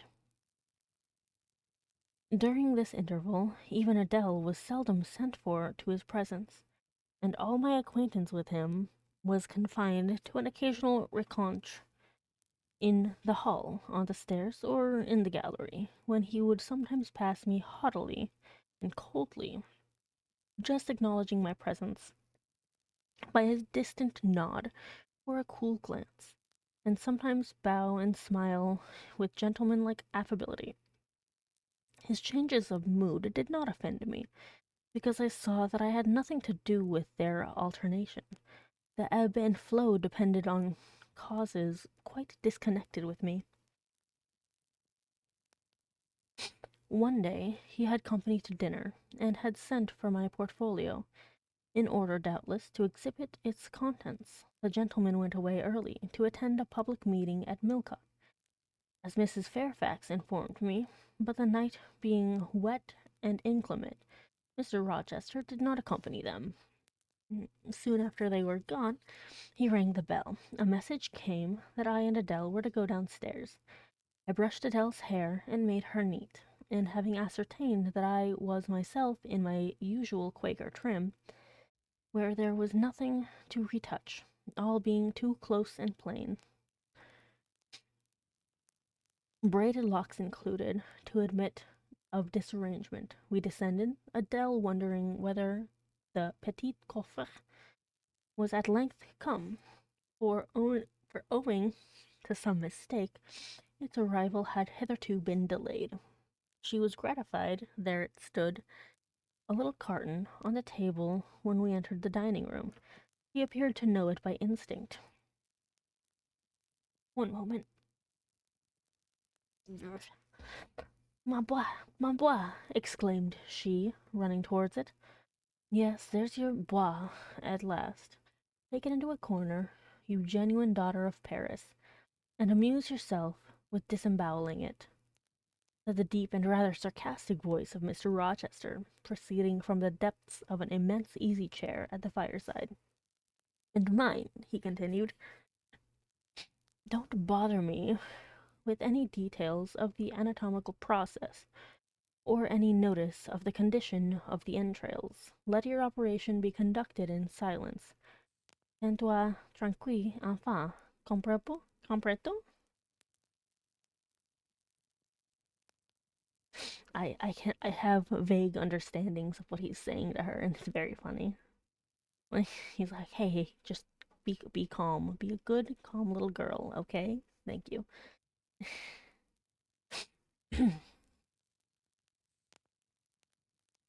What is a bois, though? Let me see. It's a box. Okay. Okay. He was just using strange words that implied that it was like an animal or something. And it's an ad break, so we get to chit chat for a little bit while we await the non subscriber's return. So far, I quite like Mr. Rochester. Even if he's a little bit cold and has a bit of an antipathy issue. He seems nice. He seems actually interested in some things. He seems just particular about things. And he doesn't seem mean at all. He just seems odd. And I love odd people. Odd people are great. I love them. Oh boy, I've gotten 2 messages.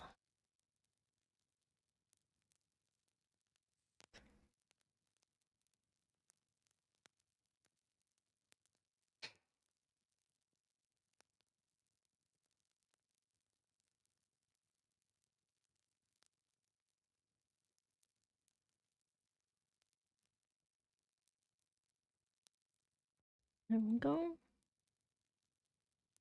All right. The ad break's gonna be done in just a moment.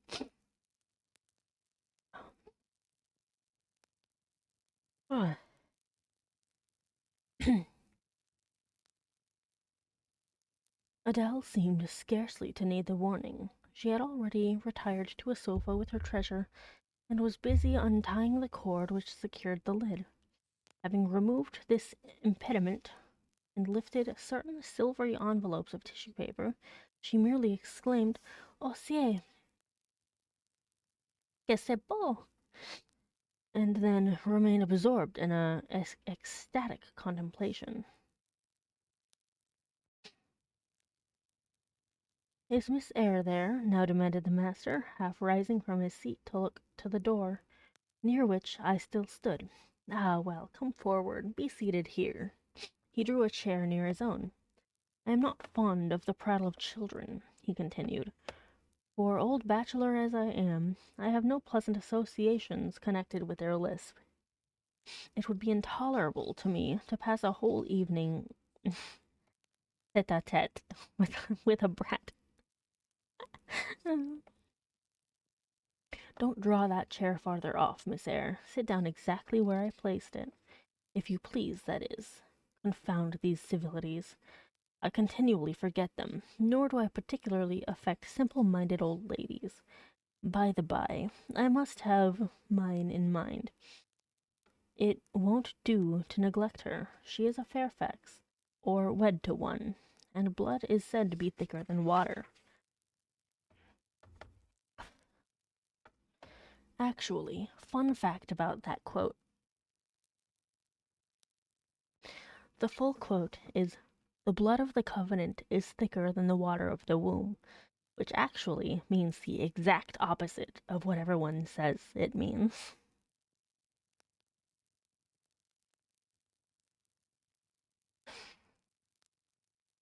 He rang and dispatched an invitation to Mrs. Fairfax, who soon arrived, knitting basket in hand. "Good evening, madam. I sent to you for a charitable purpose. I have forbidden Adele to talk to me about her presents, and she is bursting with repletion. Have the goodness to serve her as auditress and interlocutress. It will be one of the most benevolent acts you ever performed." That's funny. He's like, "Okay, just listen to her excited ramblings about her presents, please.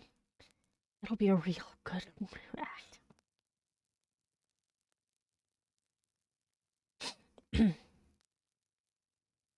Adele, indeed, no sooner saw Mrs. Fairfax than she summoned her to the sofa, and there quickly filled her lap with the porcelain, the ivory, the waxen contents of her boîte, pouring out, meantime, explanations and raptures in such broken English as she was mistress of. "Now I have performed the part of a good host," pursued Mr. Rochester, "put my guests into the way of amusing each other, I ought to be at liberty to attend to my own pleasure. Unlerk. Hi, Unlerk. Welcome back, I suppose." "I ought to be at liberty to attend to my own pleasure. Miss Eyre, draw your chair still a little farther forward. You are yet too far back. I cannot see you without disturbing my position in this comfortable chair, which I have no mind to do." "Hi, Saishi. Thank you so much. And thank you for stopping by." "Oh no, I'm so sorry. I hope you're doing okay."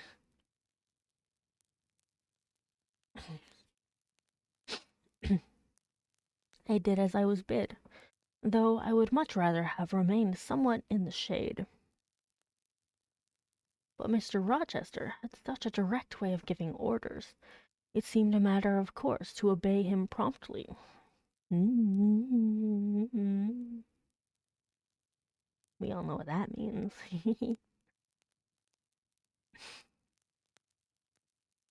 Oh, that's confusing. I'm sorry to hear that. I hope it's okay.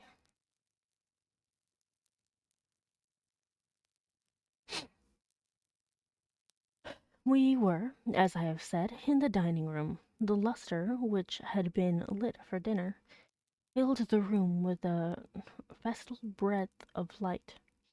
The large fire was all red and clear, The purple curtains hung rich and ample before the lofty window and loftier arch. Everything was still save the subdued chat of Adele. She dared not speak loud, and filling up each pause the beating of winter rain against the panes. Mr. Rochester, as he sat in his damask-covered chair, looked different to what I had seen him look before, not quite so stern, much less gloomy. There was a smile on his lips, and his eyes sparkled. Whether with wine or not, I'm not sure, but I think it very probable. It's like, I think this guy's drunk.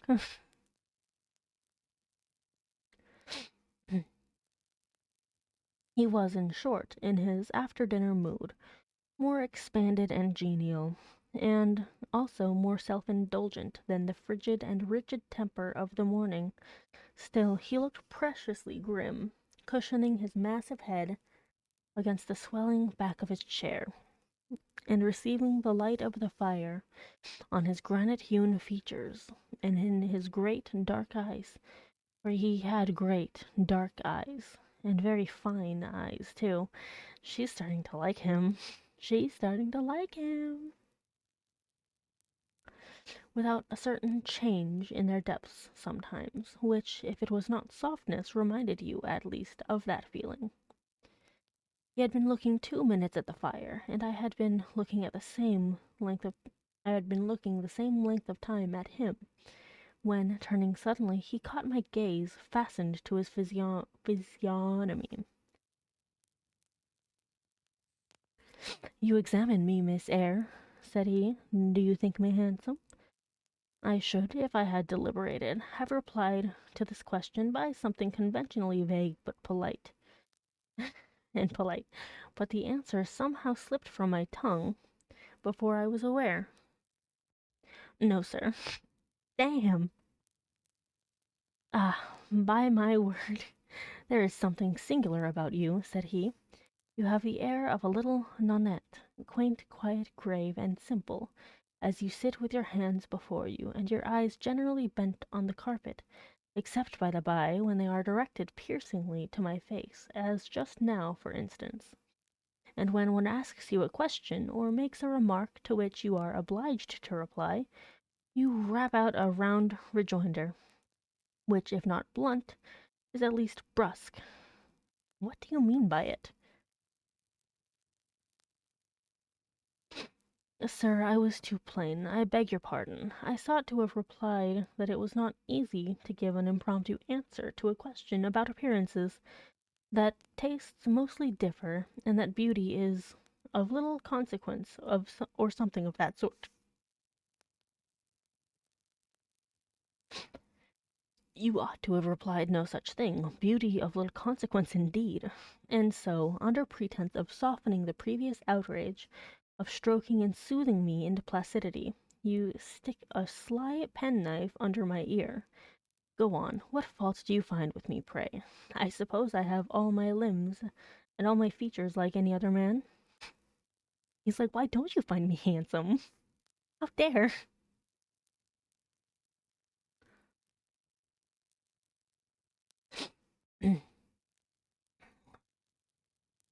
"Mr. Rochester, allow me to disown my first answer. I intended no pointed repartee.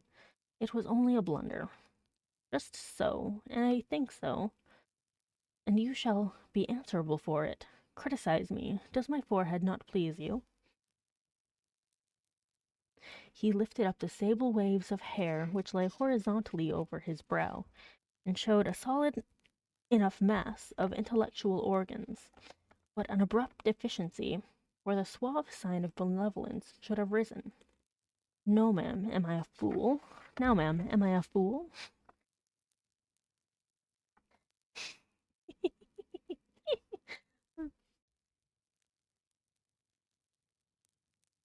Sorry. Nose itchy.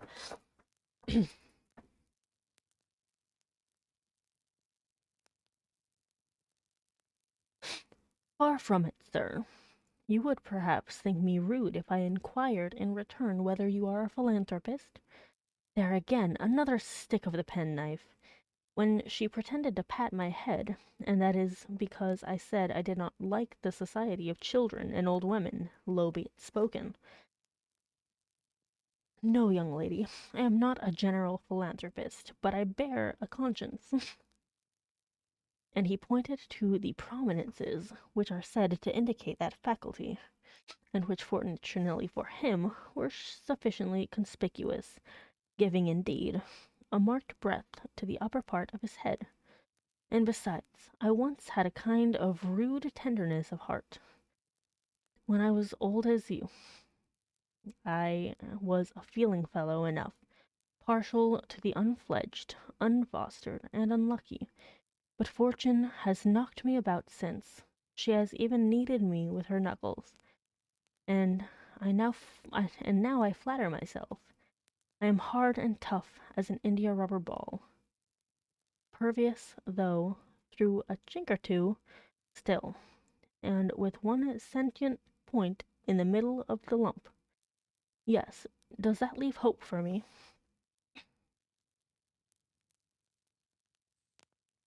Hope of what, sir? Of my final retransformation from india rubber back to flesh. Decidedly, he has had too much wine, I thought, and I did not know what answer to make to his queer question. How could I tell whether he was capable of being retransformed?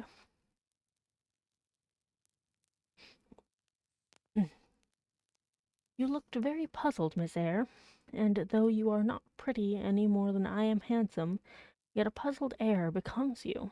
Besides, it is convenient, for it keeps those searching eyes of yours away from my physiognomy, and busies them with the worsted flowers of the rug to so puzzle on.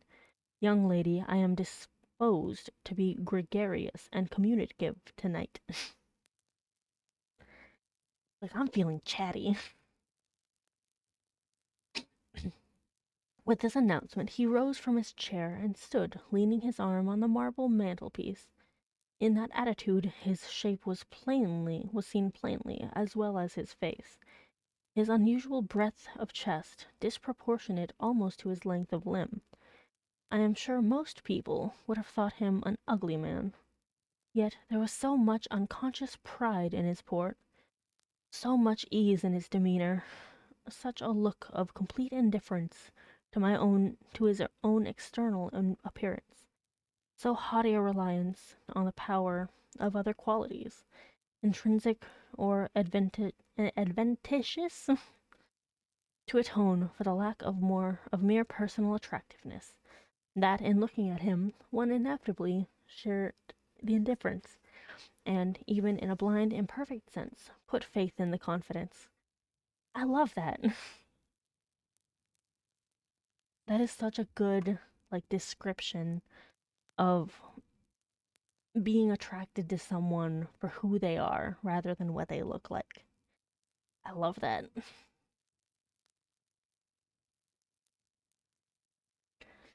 Sorry, my nose keeps itching.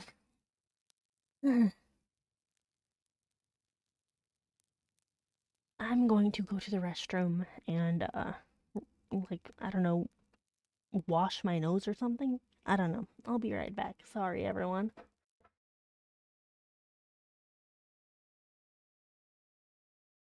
I'm just a little bug. Ah, bug, bug. You whore! You whore! Radiance! How could you do this to me? Radiance! Radiance, please! Fucking Radiance! Okay. Okay, well that's it. Fucking hornet. Fucking sorry, babe. Sorry, sister. Sorry, my dearest sis. Yes, I got her. Holy shit. Oh, I got her. Ha ha ha ha ha. Fuck you. Yes, I got her. Oh, yes. Yes. Yes, I got her. Oh, fuck. Fuck you. Fuck you. Fuck you. Fuck you. Fuck this bitch. I hate her so much. Whew. No, you have no idea. I was fighting her for like 2, maybe 3 hours last night. Please get that doing fast when the bad to move. Hurry. God, fucking the horny guy, Mr. Libido, is just fucking standing there at this fucking dramatic moment, just smiling away. God damn it, not again. I'm just a little bug! Ah! Fuck! Fuck! You whore! You whore! Radiance! How could you do this to me? Radiance! Radiance, please! Fucking Radiance! Okay. Okay, well that's it. Fucking Hornet. Fucking sorry, babe. Sorry, sister. Sorry, my dearest sister. For your health, No, it's definitely not. That's why I'm not doing it. I'm taking a shortcut. That's not a shortcut. Shortcut if it makes my route shorter. Alright, sorry about that. Looks like the shortcut clip tried to show up again. Also, thank you so much, X Darker Den. I don't know when you followed me. Oh, it was like 30 minutes ago. Silly. Thank you. I washed my nose. I don't know why it's so itchy today.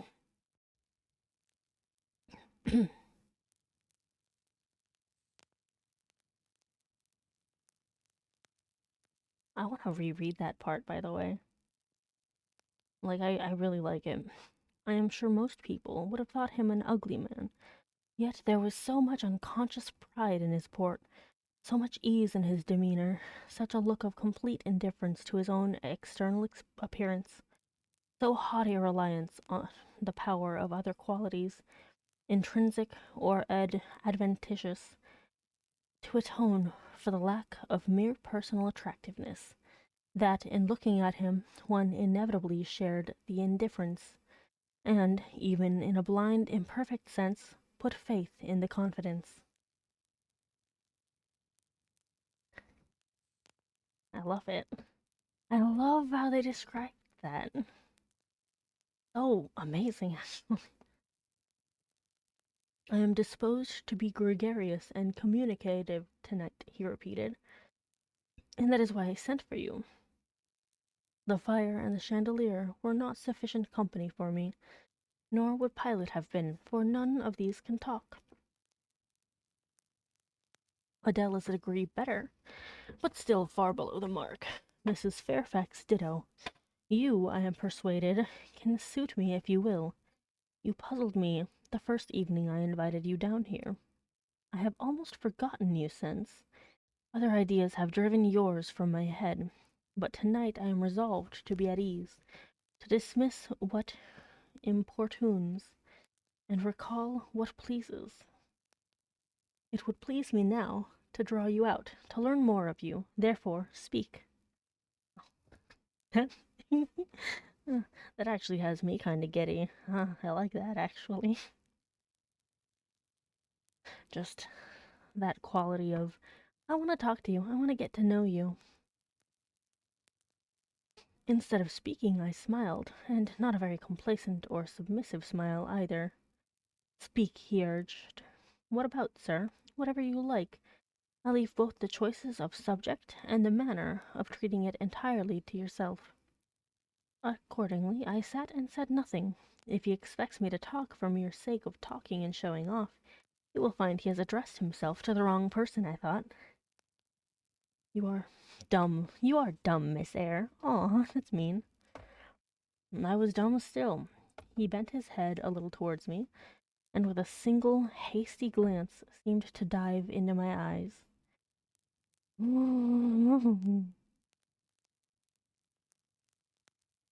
Stubborn, he said, and annoyed. Ah, it is consistent. I put my request in an absurd, almost insolent form.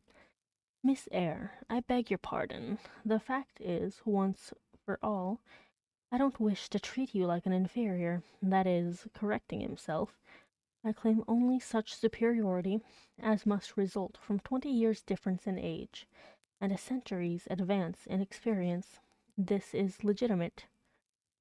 Et j'y tiens, as Adele would say. And it is by virtue of this superiority, and this alone, that I desire you to have the goodness to talk to me a little now, and divert my thoughts, which are galled and with dwelling on one point, cankering as a rusty nail. He had deigned an explanation, almost an apology, and I did not feel insensible to his condescension, and would not seem so. I am willing to amuse you, if I can, sir, quite willing. I cannot introduce a topic, because how do I know what will interest you? Ask me questions, and I will do my best to answer them. That is very fair. He's like, I don't know what you want to hear about. I don't know what you like. Ask me stuff.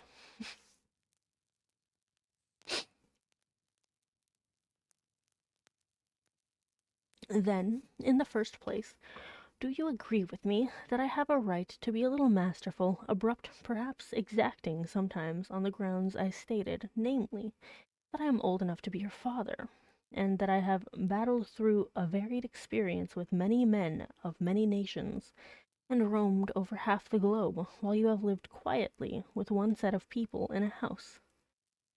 Do as you please, sir. That is no answer, or rather, it is very irritating, because a very evasive one. Reply clearly.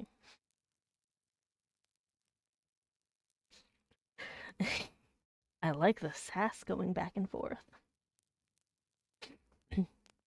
I don't think, sir, you have a right to command me, merely because you are older than I, or because you have seen more of the world than I. I have, more than I have. Your claim to superiority depends on the use you have made of your time and experience. She's like, yeah, it doesn't matter what you can claim you did or how old you are, if you did nothing with it. Humph, promptly spoken. But I won't allow that, seeing that it would never suit my case, as I have made an indifferent, not to say a bad, use of both advantages, leaving superiority out of the question. Then you must still agree to receive my orders now and then, without being piqued or hurt by the tone of command, will you? I smiled. I thought to myself, Mr. Rochester is peculiar. He seemed to forget that he pays me £30 per annum for receiving his orders. I like that. He's like, please, like, I just, like, do you think I have a right to those orders? She's like, I fucking know he has a right to order me around, but I'm not gonna point that out. He has to figure it out himself. I love it. She's clever, he's clever. The smile is very well, said he, but, no, said he, catching instantly the passing expression, but speak too.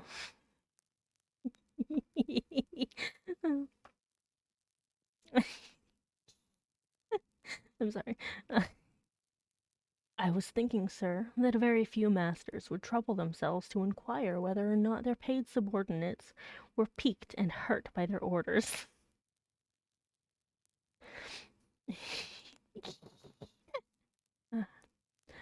Paid subordinates? What? You are my paid subordinate, are you?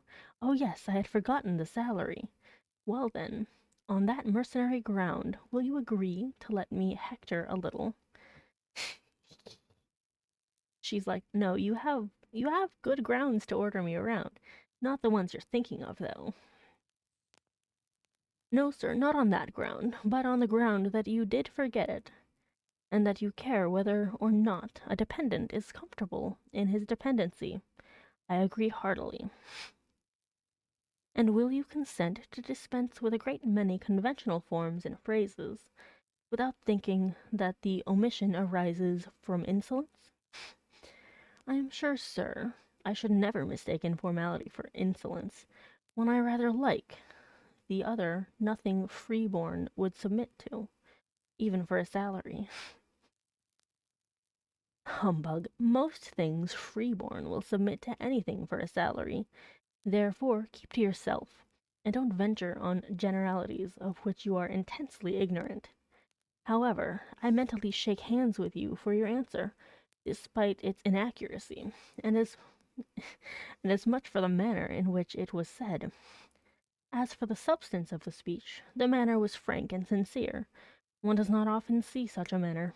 No, on the contrary, affectation, or coldness, or stupid, coarse-minded misapprehension of one's meaning are the usual reward for candor. He's like, usually I get in trouble for being honest. Not 3 in 3,000 raw schoolgirl governesses would have answered me as you have just done. But I don't mean to flatter you. If you are cast in a different mold to the majority, it is no merit of yours. Nature did it. And then, after all, I go too fast in my conclusions. For what I yet know, you may be no better than the rest. You may have intolerable defects to counterbalance your few good points. And so may you, I thought. My eye met his as the idea crossed my mind. He seemed to read the glance, answering as if its import had been spoken as well as imagined.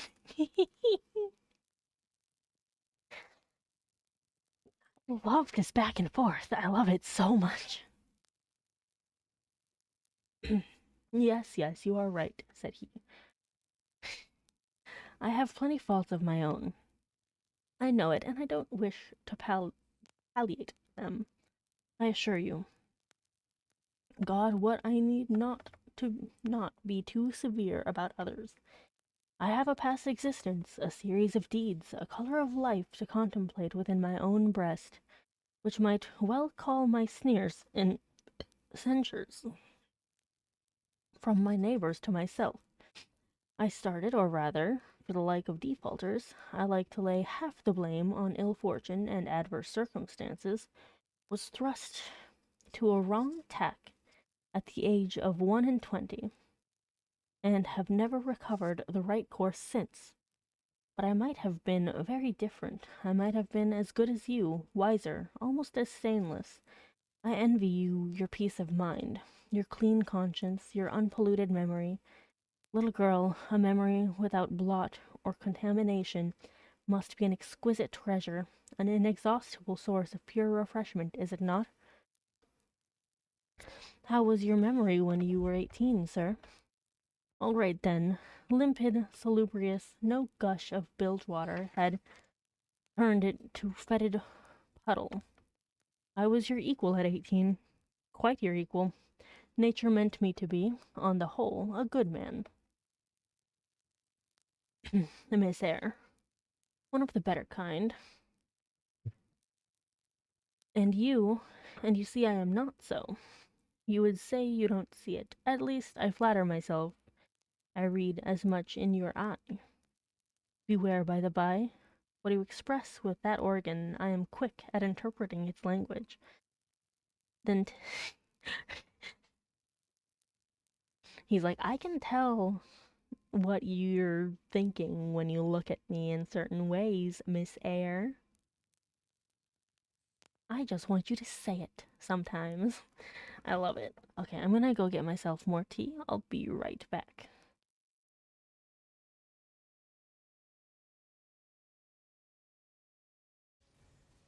Run!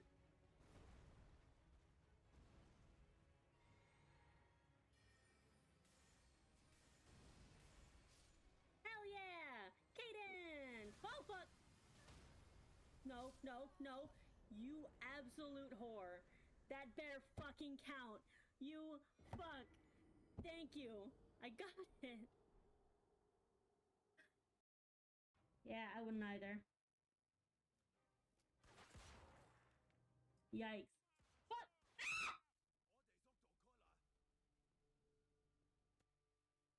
Wow. Wow, that guy. No fear. Oh.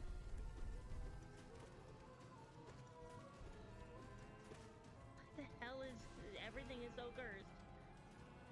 Oh god. Fuck. Fuck off. Ah, roly-poly. Oh god, everything is so laggy. Not really, but like a moderate amount of lag. Oh, thank fuck it's dead. Okay, cool. Ah, no.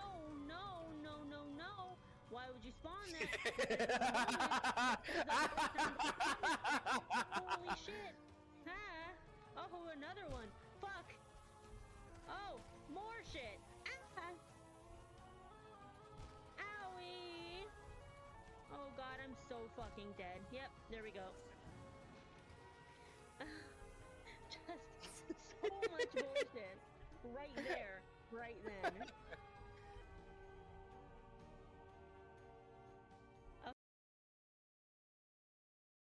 And I'm back. I really am enjoying this back and forth between the two of them. They're like two very smart people. Kind of playing with each other, I guess you could say.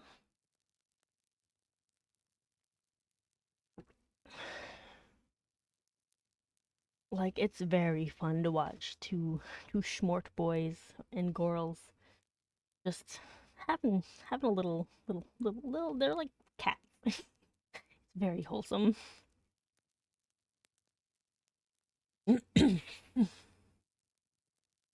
would say you don't see it. At least I flatter myself. I read as much in your eye.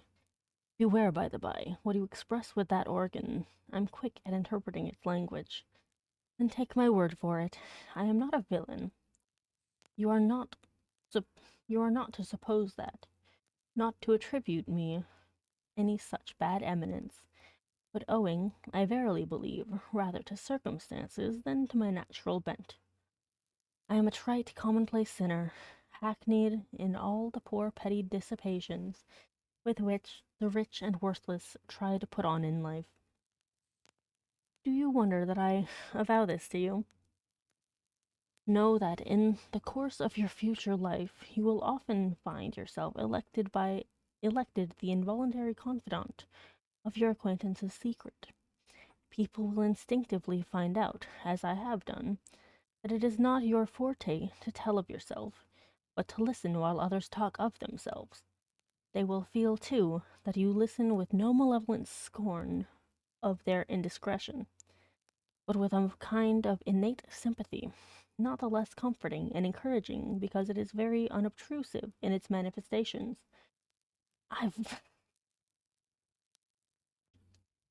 So, myself and Lily feel very called out. Just, you're a good listener. Not necessarily because you're good at listening, but because you're very quiet and gentle about how you listen and you don't offer any judgment or scorn. So everyone wants to talk to you. How do you know? How can you guess all this, sir? I know it well, therefore I proceed almost as freely as if I were writing my thoughts in a diary. You would say I should have been superior to circumstances. So I should.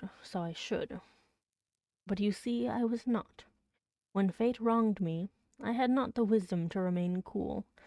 I turned desperate, then I degenerated. Now, when any vicious simpleton excites my disgust by his paltry ribaldry, I cannot flatter myself that I am better than he. I am forced to confess that he and I are on a level. I wish I had stood firm. God knows I do. Dread remorse when you are tempted to err, Miss Eyre. Ay. Remorse is the poison of life.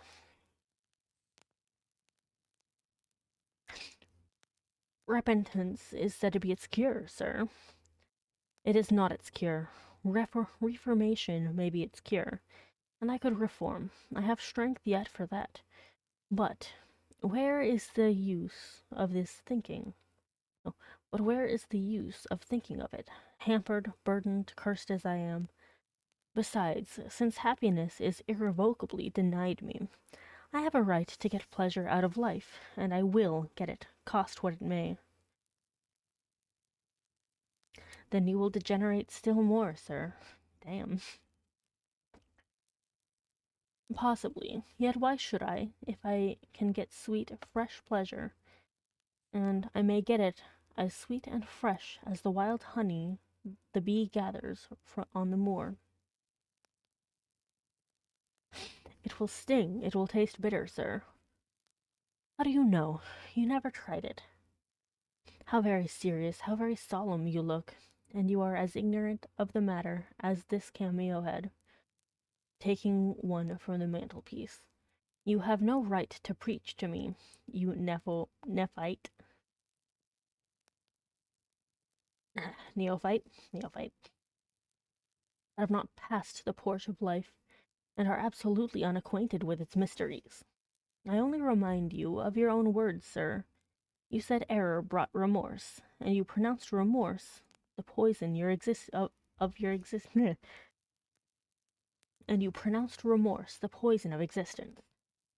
And who talks of error now? I scarcely think the notion that flittered across my brain was an error. I believe it was an inspiration rather than a temptation. It was very genial, very soothing. I know that. Here it comes again. It is no devil, I assure you. Or, if it be, it has put on the robes of an angel of light. I think I must admit so fair a guest when it asks entrance to my heart. Distrust it, sir. It is not a true angel. Once more, how do you know? By what instinct do you pretend to distinguish between a fallen seraph of the abyss and a messenger from the eternal throne? Between a guide and a seducer?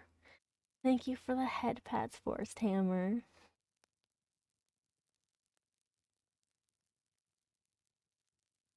I judged by your countenance, sir, which was troubled when you said the suggestion had returned upon you.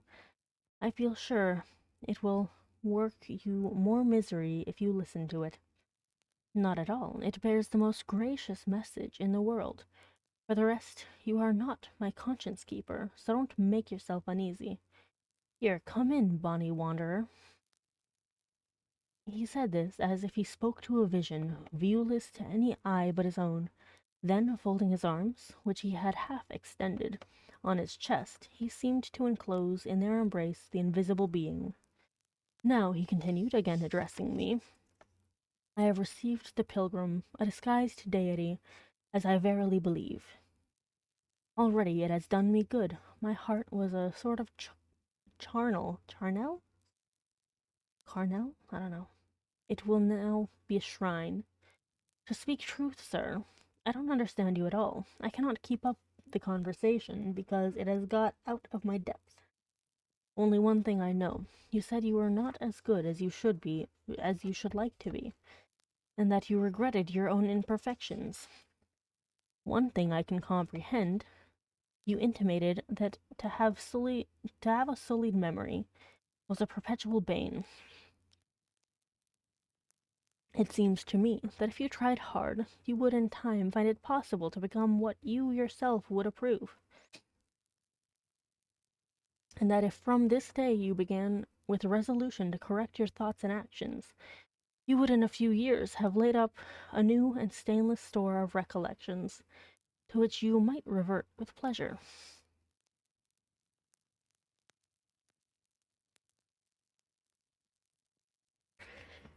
Justly thought, rightly said, Miss Eyre. And at this moment I am paving hell with energy, sir.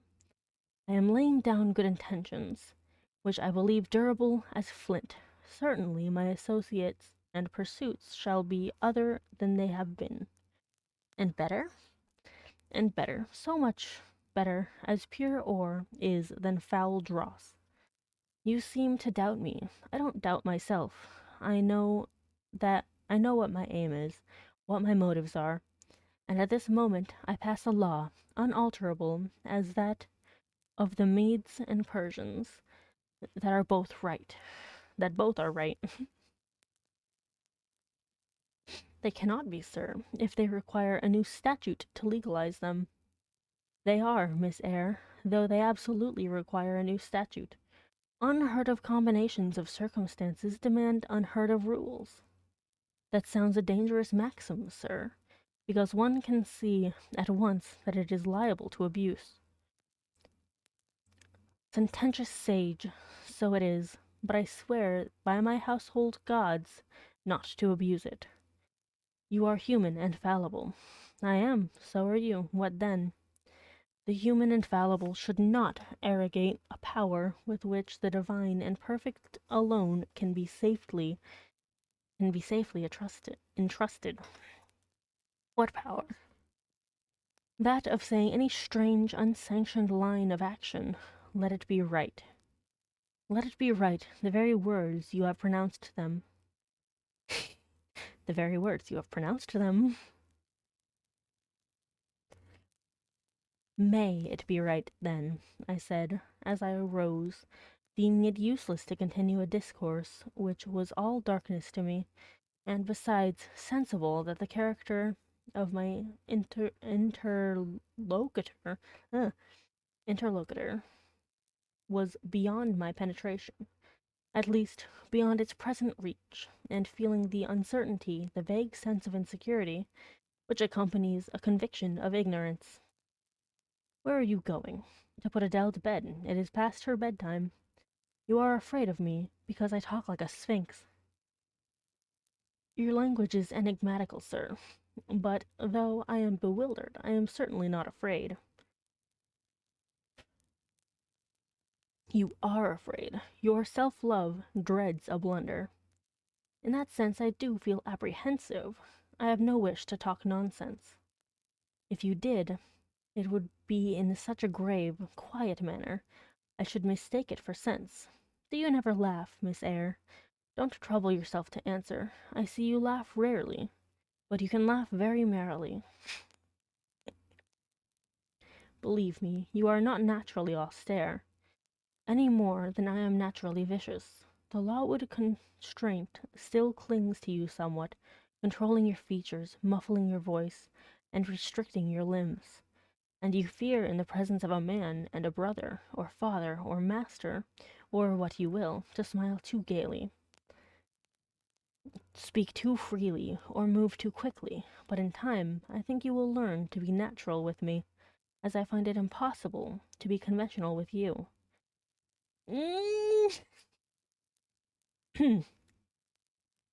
Sorry. And then your looks and movements will have more vivacity and variety than they dare to offer now. I see at intervals the glance of a curious sort of bird through the close-set bars of a cage.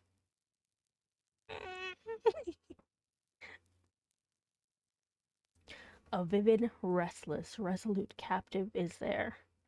Were it but free, it would soar. Sorry. Were it but free, it would soar cloud high. You are still bent on going.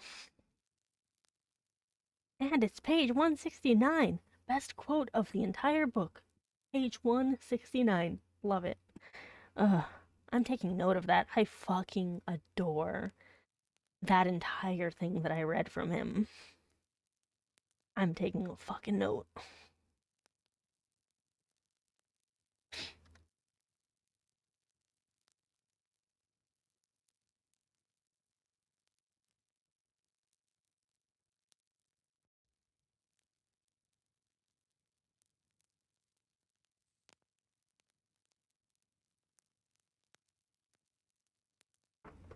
Oh my god, that was fucking rad. And I vibe with it so hard. I actually started getting a little bit choked up there. Did you hear what I read, Not? Like, holy crap, that was awesome. I might even make a clip of it.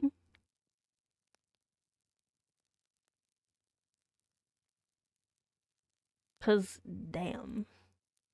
It's hard for me to stay in my gentle, quiet voice because of how much I loved that whole paragraph. Because it reminds me so much of me, too. Well, of Lily more. It has struck 9, sir. Never mind. Wait a minute. Adele is not ready to go to bed yet. My position, Miss Eyre, with my back to the fire and my face to the room, favors observation. While talking to you, I have also occasionally watched Adele. I know, I'm loving it. I can actually send you a link to the exact copy that I got because it has a really pretty cover and it's a hardcover, which means it's very protective and it's absolutely beautiful. Feel free to DM me if you want a link. It was like 20 bucks. But it's a very nice copy. Yay! Sorry. I keep rereading that specific paragraph. That it was an amazing paragraph. While talking to you, I have also occasionally watched Adele. I have my own reasons for thinking her a curious study. Reasons that may, nay, that I shall impart to you some day. She pulled out of her box about 10 minutes ago a little pink silk frock. Rapture lit her face as she unfolded it. Coquetry runs in her blood, blends with her brains, and seasons the marrow of her bones. Il faut que je le sais, cried she. Il le sent même. Thank you. Thank you. I'll do my best. It might end up having to be a highlight, because I think it'll be over a minute long. And she rushed out of the room. She is now with Sophie, undergoing a robing process. In a few minutes, she will re-enter, and I know what I shall see.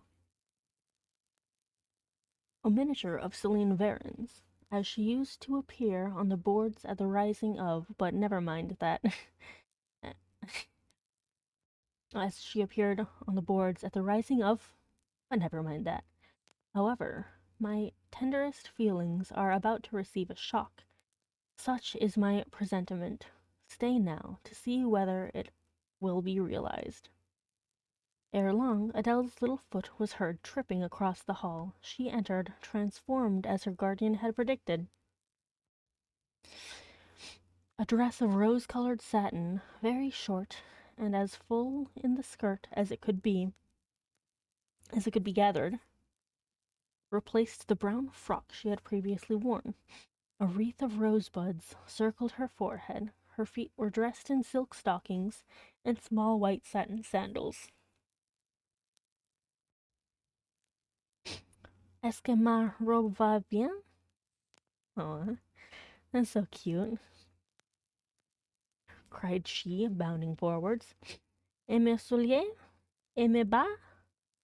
Tenez, je crois, que je vais danser. Oh, no, she's so cute. And spreading out her dress, she chassed across the room till, having reached Mr. Rochester, she wheeled lightly around before him on tiptoe, then dropped on one knee at his feet, exclaiming, Monsieur, je vous remercie mille fois de votre bonté. Then rising, she added, C'est comme cela que maman, ce n'est pas, monsieur. Precisely, was the answer. And comme cela, she charmed my English gold out of my British breeches pocket. I have been green too, Miss Eyre, a grass green. Not a more vernal tint freshens you now than once freshened me. My spring is gone, however, but it has left me that French floweret on my hands, which, in some moods, I could fain be rid of, not valuing now the root whence it sprang, having found that it was of a sort which nothing but gold dust could manure. I have but half a liking to the blossom, especially when it looks so artificial as just now. I keep it and rear it rather on the Roman Catholic principle of expiating numerous sins, great or small, by one good work. I'll explain all this some day. Good night.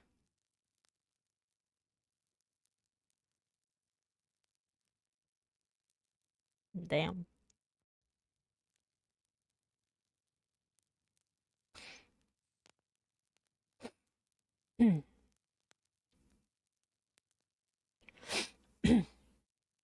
Nose itchy. Chapter 15. Mr. Rochester did, on a future occasion, explain it. It was one afternoon when he chanced to meet me and Adele in the grounds, and while she played with Pilot and her shuttlecock, he asked me to walk up and down a long beech avenue within sight of her. He then said that she was the daughter of a French opera dancer, Celine Varens, toward whom he had once cherished what he called a grand passion. This passion Celine had professed to return with even superior ardor. He thought himself her idol. Ugly as he was, he believed, as he said, that she preferred his taille de la tête d'athlète to the elegance of the Apollo Belvedere. And Miss Eyre, so much was I flattered by this preference of the Gallic sylph for her British gnome, that I installed her in a hotel, gave her a complete establishment of servants, a carriage, cashmeres, diamonds, dentelles, etc. In short, I began the process of ruining myself in the received style. Like any other spoony, I had not, it seems, the originality to chalk out a new road to shame and destruction, but trode the old track with stupid exactness, not to deviate an inch from the beaten centre. I had, as I deserved to have, the fate of all other spoonies. Happening to call one evening where Celine did not expect me, I found her out, but it was a warm night, and I was tired with strolling through Paris, so I sat down in her boudoir, happy to breathe the air consecrated so lately by her presence. No, I exaggerate. I never thought there was any consecrating virtue about her. It was rather a sort of pastille perfume she had left, a scent of musk and amber, than an odor of sanctity. I was beginning to stifle with the fumes of conservatory flowers and sprinkled essences, when I bethought myself to open the window and step out onto the balcony. It was moonlight and gaslight besides, and very still and serene. The balcony was furnished with a chair or two. I sat down and took out a cigar. I will take one now, if you will excuse me.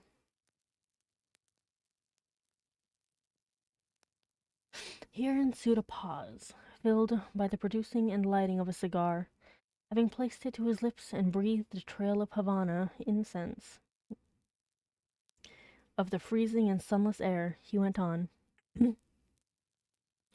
I liked bonbons too in those days, Miss Eyre, and I was croquant. Overlook the barbarism.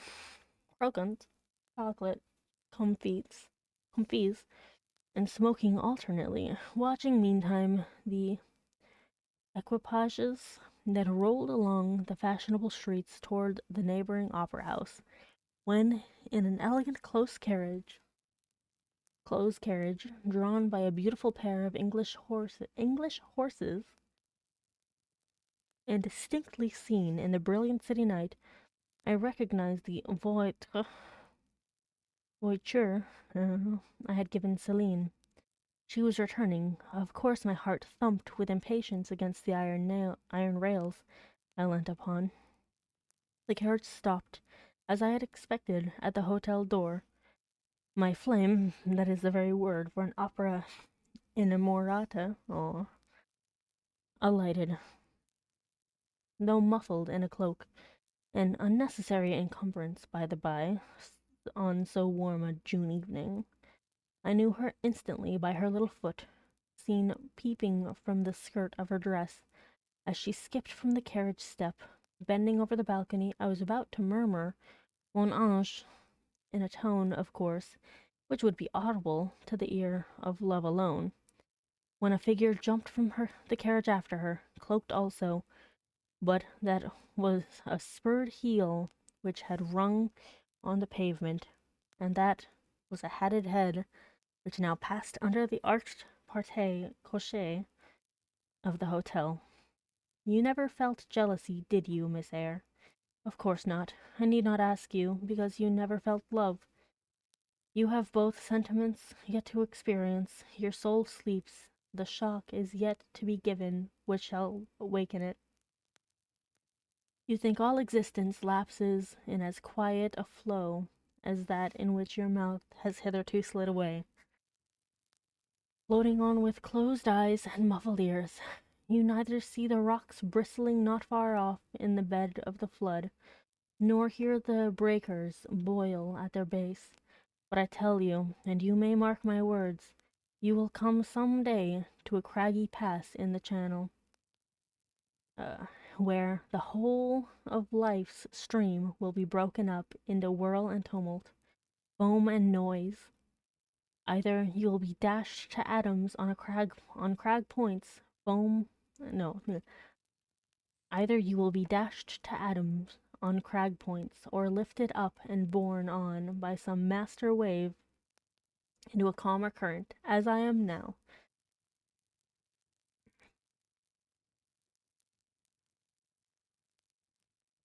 I like this day. I like that sky of steel. I like the sternness and stillness of the world under this frost. I like Thornfield, its antiquity, its retirement, its old crow trees and thorn trees, its grey facade, and lines of dark windows reflecting that metal welkin. And yet how long have I abhorred the very thought of it, shunned it like a great plague house. How I do still abhor.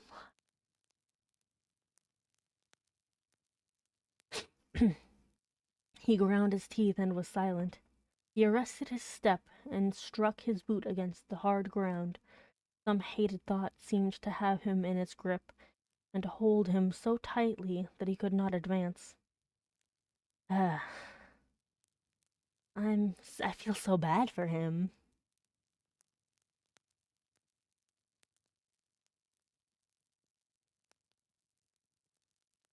I'm gonna snooze it for 5 minutes because we still have a little bit of time before pre-rolls are on again, and a little bit of time before I have to go get Tiny Human.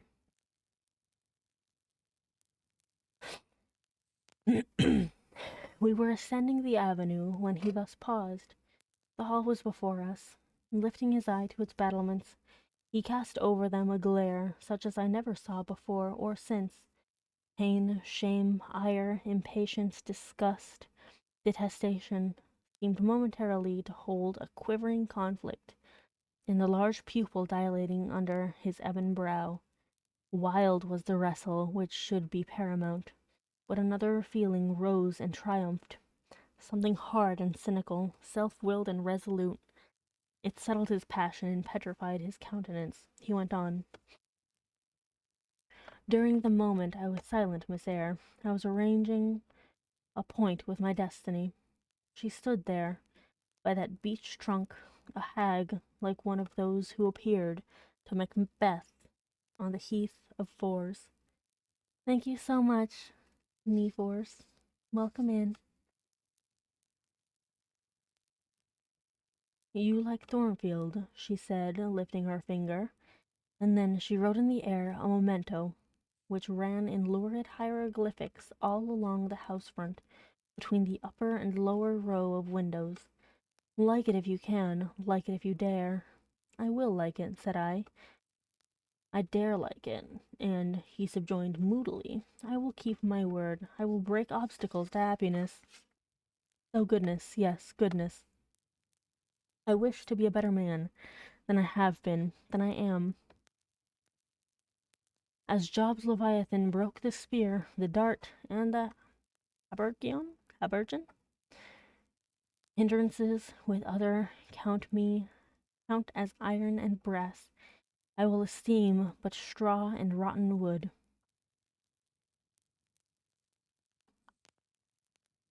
Adele here ran before him with her shuttlecock. Away, he cried harshly. Keep at a distance, child, or go in to Sophie. Continuing then to pursue his walk in silence, I ventured to recall him to the point whence he had abruptly diverged. Did you leave the balcony, sir? I asked, when Varens entered.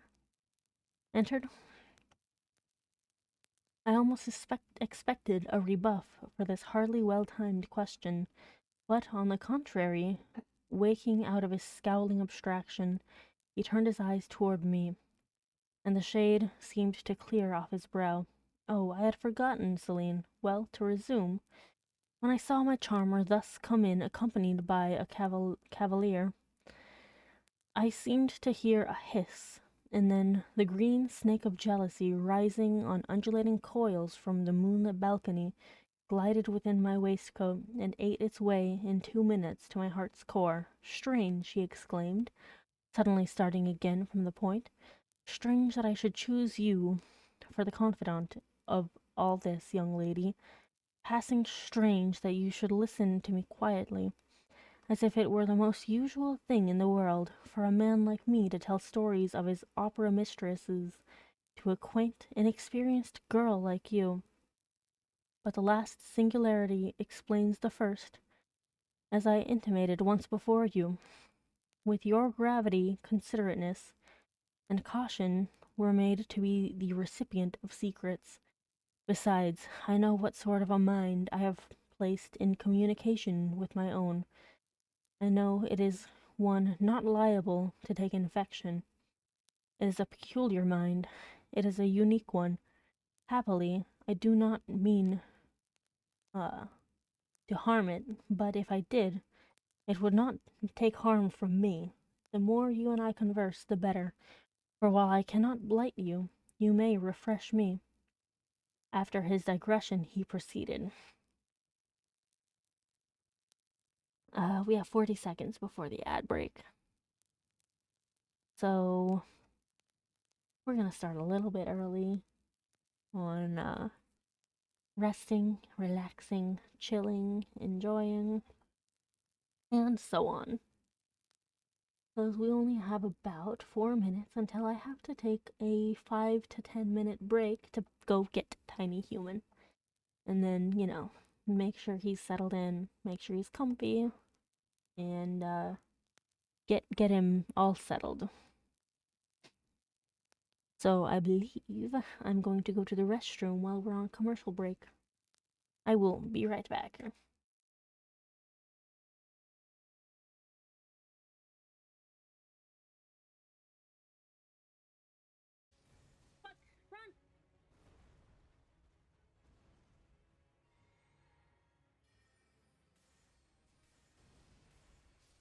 Hell yeah! Kaden! Oh fuck!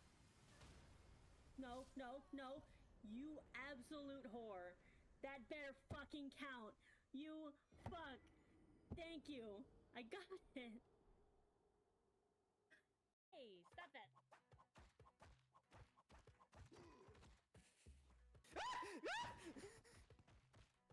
Hi. Kaden, I need an adult. Oh fuck. Help Kaden! Help Kaden! Ah! No! Not Amanda! No! Kaden! Kaden! Help me! Help me!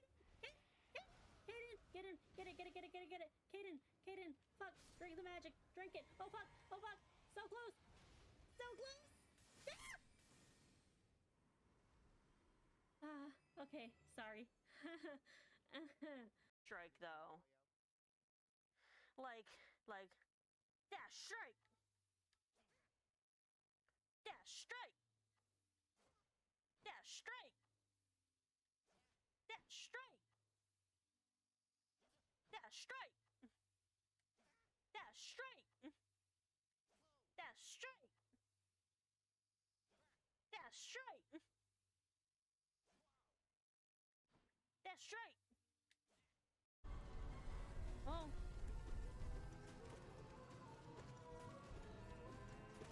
What the hell is... Everything is so cursed. Oh god. Fuck. Fuck off. Ah! Roly-poly! Oh god, everything is so laggy.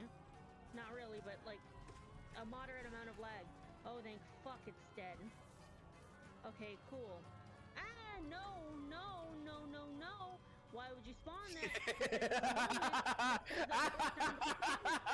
Holy shit. Ah.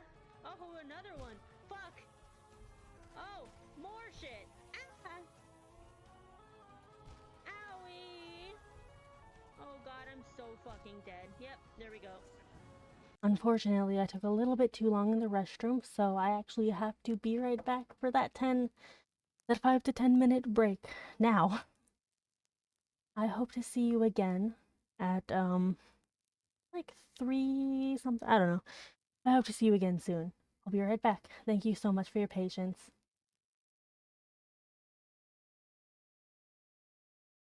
Pass in here. I'm starting a system It's just a check place now. for cool kids to hang out. Not kids, though. It's a... Oh. Uh-oh. Oh, I have a new skirt. This is Isaac's new skirt. Oh my god. Do you like my fashion sense? Oh no, my skirt fell off. No! Fuck! Run!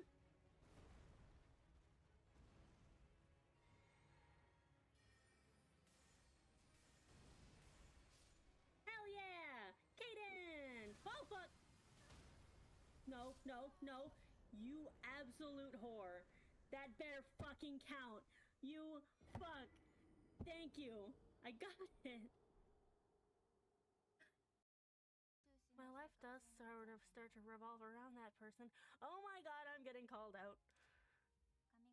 I change my hairstyle, clothing, lifestyle, and even how I season my cooking to suit his tastes.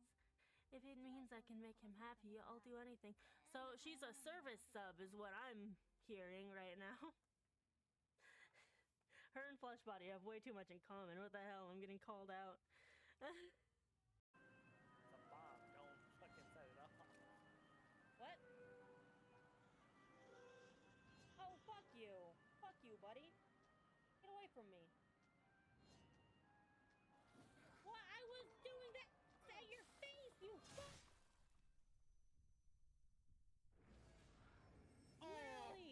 Literally fucking chopped him. I literally goddamn, I was mid-swing and it's... If people were always kind and obedient to those who are cruel and unjust, the wicked people would have it all their own way. They would never feel afraid, and so they would never alter, but would grow worse and worse. When we are struck at without reason, we should strike back again very hard.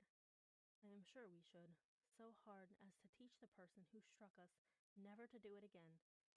Damn. I really vibe with Jane Eyre right there. That's my kind of my kind of thought process.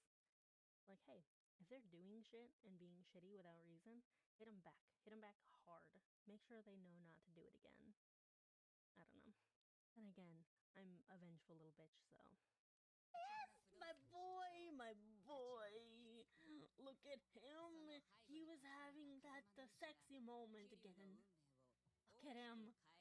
He turned off like an entire block of lights for 10 seconds with... I mean, what? Nothing. I'm fine. Everything's fine. I had a half egg in it. Good. Well, I had 2 halves of an egg in it. So an egg. Yeah. So you. Why? I don't know what you're talking about. I don't know where the confusion is coming from. I need to go put away my bowl. It's fine. Everything's fine.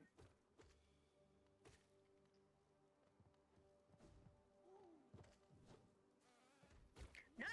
Absolutely the fuck not! Fucking goddamn no! I said...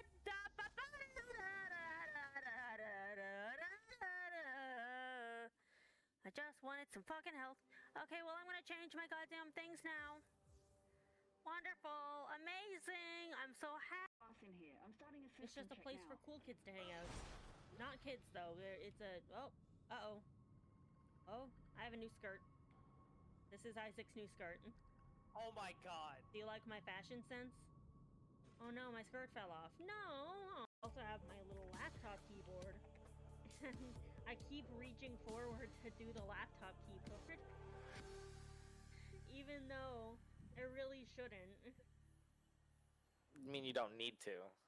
Yeah. It's just a habit. Yeah, it's a habit. God. Where you at, bitch? Where'd he go? Where'd he Still go? in there. Where? What?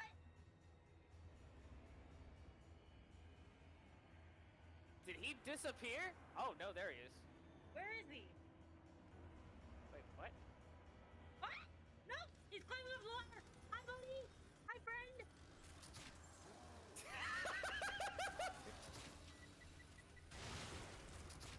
Hi, friend! Out of ammo. I'm out! Check out that bear trap! It's really rad! It's really rad! You may want to reload your pistol. I don't have anything else! Fuck! I got blown up. Ah! It's about making that bastard feel what it's like to lose everything.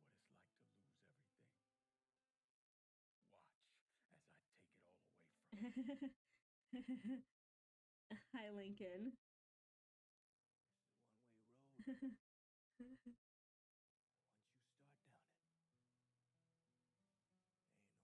Shut up, Father James. Just let him do it. I'm going to San Lincoln Dommy Daddy. What? I'm.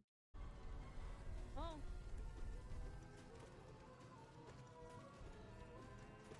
What the hell is.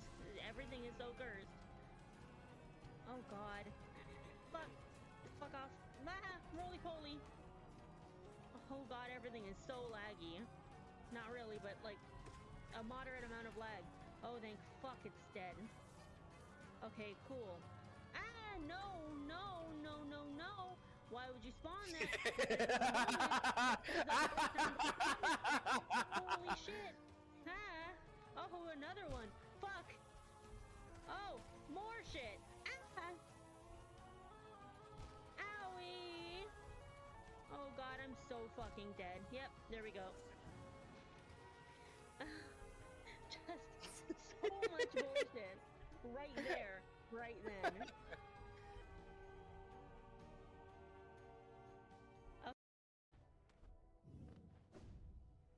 No!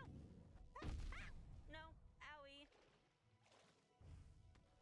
Oh yeah! I can do that! I remember that. Wait a second. No. I'm pretty sure I have it set in... No, well, I just said it. Whoopsies, I'm dumb. Okay, don't mind me. You didn't see that. You didn't see that at all. Whoops. Whoopsies. Whoopsies. That's my bad. I thought, okay, so here's the thing about that. The thing about strike, though. Like, dash strike! Dash strike! Dash strike! Dash strike!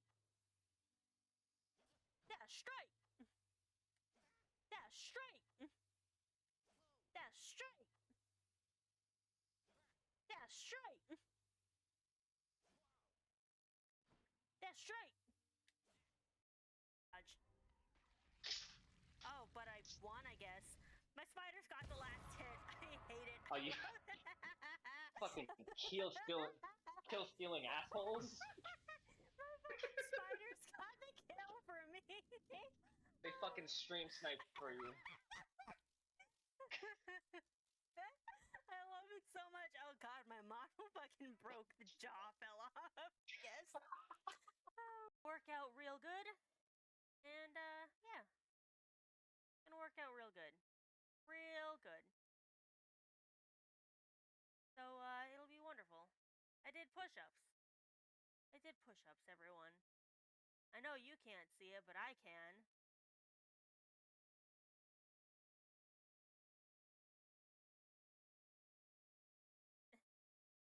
Okay, now I'm going to... And I'm back. Thank you so much for those of you who stuck around.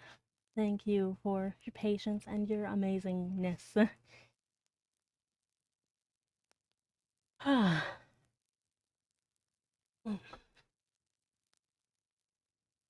Here we go. Just making sure everything's angled appropriately, because now the tiny human is home, he might make a little bit of noise in the background. So I hope you can be patient with me. After this discretion, he proceeded. I remained in the balcony. They will come to her boudoir.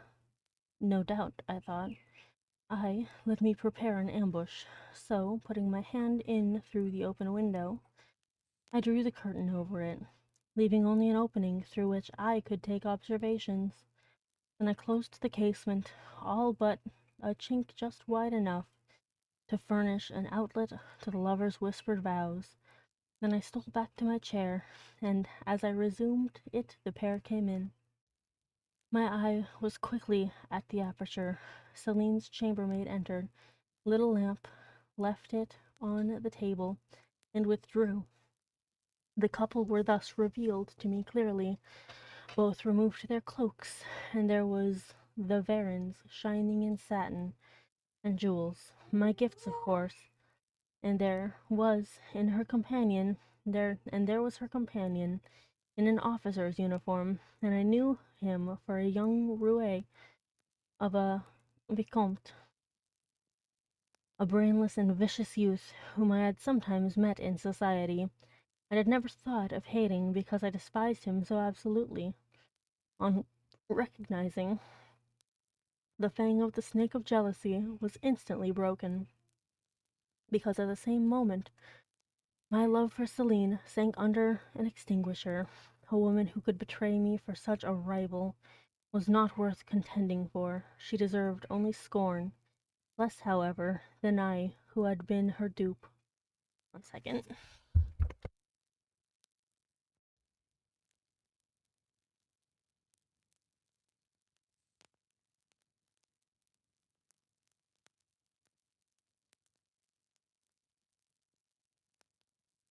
I feel really bad for him. They began to talk. Their conversation eased me completely. Frivolous, mercenary, heartless, and senseless. It was rather calculated to weary than enrage a listener. A card of mine lay on the table. This being perceived brought my name under discussion.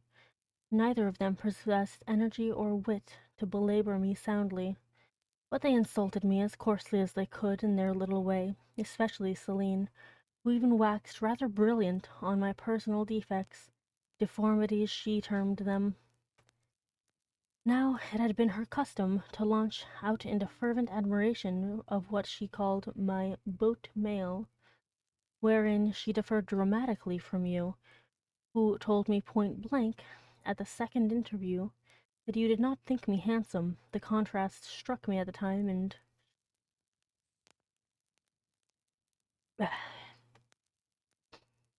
Adele here came running up again. Monsieur, Jean has just been to say that your agent has called and wishes to see you. In that case I must abridge. Opening the window, I walked in upon them, liberated Celine from my protection, gave her notice to vacate her hotel, offered her a purse for immediate exigencies, disregarded screams, hysterics, prayers, protestations, convulsions, and made an appointment of their vicomte for a meeting at the Bowl de Boulogne. Next morning I had the pleasure of encountering him, left a bullet in one of his poor ideated arms, feeble as the wing of a chicken in the pip, and then thought I had done with the whole crew, but unlucky the Varens, 6 months before, had given me this Philette Adele, who, she affirmed, was my daughter. And perhaps she may be, though I see no proofs of such grim paternity written in her countenance. Pilot is more like me than she. Some years after I had broken with her mother, she abandoned her child and ran away to Italy with a musician or singer. I acknowledged no natural claim on Adele's part to be supported by me, nor do I now acknowledge any, for I am not her father, but hearing that she was quite destitute, I e'en took the poor thing out of the slime and mud of Paris, and transplanted it here, to grow up clean in the wholesome soil of an English country garden. Mrs. Fairfax found you to train it, but now you know that it is the illegitimate offspring of a French opera girl, you will perhaps think differently of your post and protege. You will be coming to me some day with notice that you have found another place, that you beg me to look out for a new governess, etc., eh?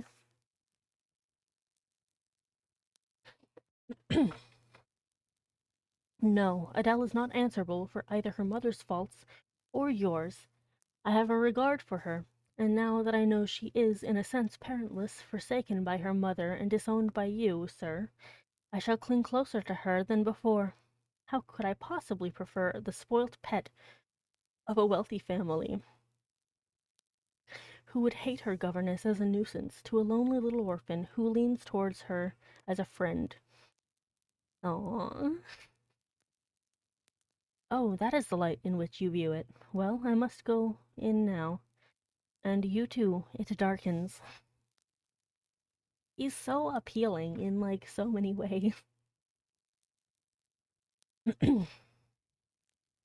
But I stayed out a few minutes longer with Adele, and Pilot ran a race with her and played a game of battledore and shuttlecock. When we went in, and I had removed her bonnet and coat, I took her on my knee, kept her there for an hour, allowing her to prattle as she liked, not rebuking even some little freedoms and trivialities into which she was apt to stray when much noticed, and which betrayed in her a superficiality of character inherited probably from her mother, hardly congenial to an English mind. Still, she had her merits, and I was disposed to appreciate all that was good in her to the utmost. I sought in her countenance the features and a like. Yeah. I sought in her countenance and features a likeness to Mr. Rochester, but found none. No trait, no turn of expression announced relationship. It was a pity. If she could but have been proved to resemble him, he would have thought more of her. It was not till after I had withdrawn to my own chamber for the night that I steadily reviewed the tale Mr. Rochester had told me. As he had said, there was probably nothing at all extraordinary in the substance of the narrative itself.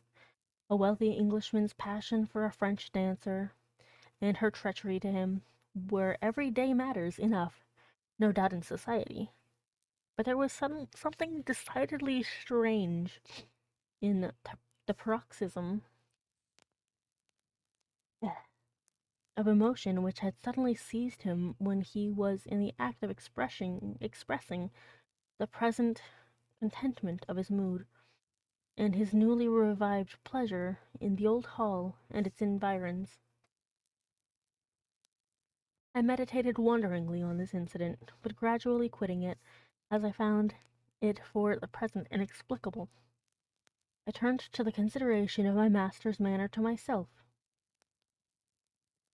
The confidence he had thought fit to repose in me seemed a tribute to my discretion. I regarded and accepted it as such. His deportment had now, for some weeks, been more uniform towards me than at the first. I never seemed in his way. He did not take fits of chilling hauteur. When he met me unexpectedly, the encounter seemed welcome. He had always a word, and sometimes a smile, for me. When summoned by formal invitation to his presence, I was honored by a cordiality of reception that made me feel I really possessed the power to amuse him, and that these evening conferences were sought as much for his pleasure as for my benefit.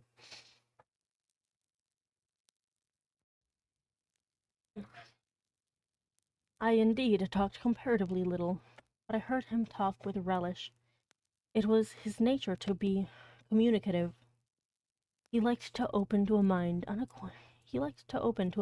unacquainted with the world glimpses of its scenes and ways I do not mean its corrupt scenes and wicked ways, but such as derived their interest from the great scale on which they were acted, the strange novelty by which they were characterized. And I had a keen delight in receiving the new ideas he offered, in imagining the new pictures he portrayed, and following him in thought through the new regions he disclosed, never startled or troubled by one noxious illusion. The ease of his manner freed me from painful restraint. The friendly frankness, as correct as cordial, with which he treated me, drew me to him. I felt at times as if he were my relation rather than my master. Yet he was imperious sometimes still. But I did not mind that. I saw it was his way. So happy, so gratified did I become with this new interest added to life that I ceased to pine after kindred. Any thin crescent destiny seemed to enlarge. The blanks of existence were filled up. My bodily health improved. I gathered flesh and strength. And was Mr. Rochester now ugly in my eyes? No, reader. Gratitude and many associations, all pleasurable and genial, made his face the object I best liked to see. I'm such a dork. His presence in a room was more cheering than the brightest fire. Yet I had not forgotten his faults. Indeed, I could not, for he brought them frequently before me. He was proud, sardonic, harsh to inferiority of every description. In my secret soul, I knew that his great kindness to me was balanced by unjust severity to many others. He was moody, too, unaccountably so. I more than once, when sent to read for him, found him sitting in his liberty alone, with his head bent on his folded arms, and when he looked up, a morose, almost malignant scowl blackened his features. But I believed that his moodiness, his harshness, and his former faults of morality, I say former, for now he seemed corrected to them, had their source in some cruel cross of fate. I believed he was naturally a man of better tendencies, higher principles, and purer tastes than such as circumstances had developed, education instilled, or destiny encouraged. I thought there were excellent materials in him, though for the present they hung together somewhat spoiled and tangled. I cannot deny that I grieved for his grief, whatever that was, and would have given much to assuage it. Aw. I really appreciate that too. It's like, no, he's a flawed person, but I see so many good things in him, and he on the whole is not a bad person. He's just, he's got baggage. Everyone has baggage. And if they don't, the lack of baggage is their baggage. If that makes any sense to anyone.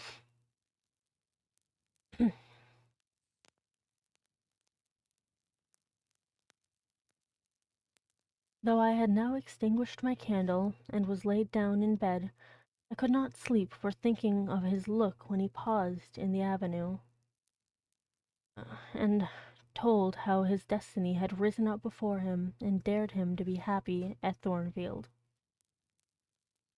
But yeah, I don't know. I find this a lot more intriguing than some of the novels I've read, where at least one of the protagonists is this perfect person, or like their flaws are like cartoonish flaws, you know?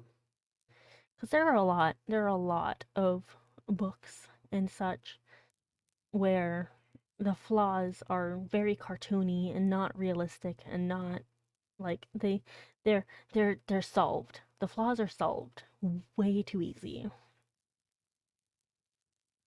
I like this very real, like, no, I appreciate the good in him and I can see the bad, but the bad hasn't ruined him, I guess. Like, It's like, no, people have more depth than just their flaws or or the traits that people like about them. It's a picture of the whole, not the little pieces, you know?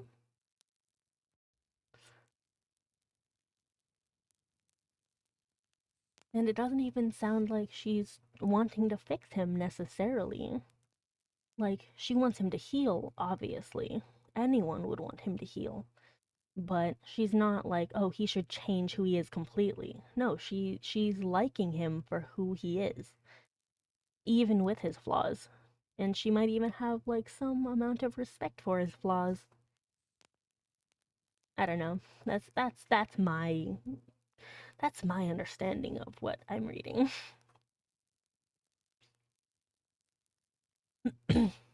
Why not, I asked myself. What alienates him from the house? Will he leave it again soon? Mrs. Fairfax said he seldom stayed here longer than a fortnight at a time, and he has now been a resident 8 weeks. If he does go, the change will be doleful. Suppose he should be absent spring, summer, and autumn. How joyless sunshine and fine days will seem. Aw. He's like, I like him being around. I hardly know whether I had slept or not after this musing. At any rate, I started wide awake on hearing a vague murmur, peculiar and lugubrious, which sounded, I thought, just above me. I wished I had kept my candle burning. The night was drearily dark. My spirits were depressed. I rose and sat up in bed, listening. The sound was hushed. I tried again to sleep, but my heart beat anxiously. My inward tranquillity was broken. The clock, far down in the hall, struck 2. Just then it seemed my chamber door was touched, as if fingers had swept the panels in groping away along the dark gallery outside. I had said, "Who is there?" Nothing answered. I was chilled with fear.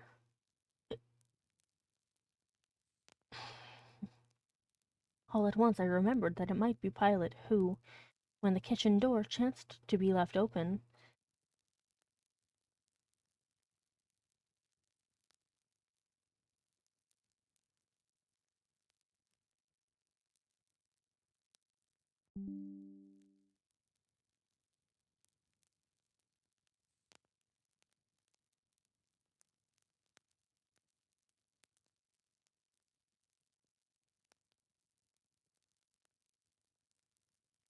sorry about that.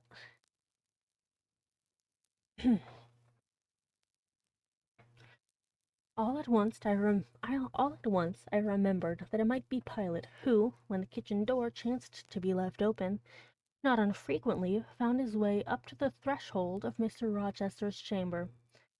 I had seen him lying there myself in the mornings. The idea calmed me somewhat. I lay down. Silence composes the nerves. And as an unbroken hush. Oh, 1 second. Sad break. Ad break. I forgot about that.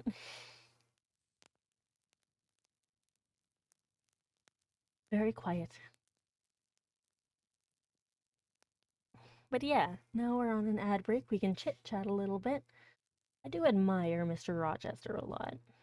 And I think Jane does too. I think that's one thing that a lot of people don't have these days in their relationships is they don't necessarily admire their partner. I don't know. Maybe they do, maybe they don't. I always try to admire my partners anytime I am graced with one. And I don't think Lily necessarily has many partners that admire her. It's unfortunate. I understand that Lily's a very, very flawed person. I mean, we have to share an existence together. But I do think there's a lot to be admired in her, to some extent. And it does suck sometimes when people can't find it in themselves to admire the good and they get blinded by the bad. It kind of reminds me of a question that some people have mentioned, where it's like, if someone came up to you and said that you remind them of your partner, would it be a compliment? Unfortunately, I'm pretty sure most of Lily's partners would say that it would not be a compliment, which is depressing. Anyway, we're going back to Jane now, and we're not going to talk about Lily too much.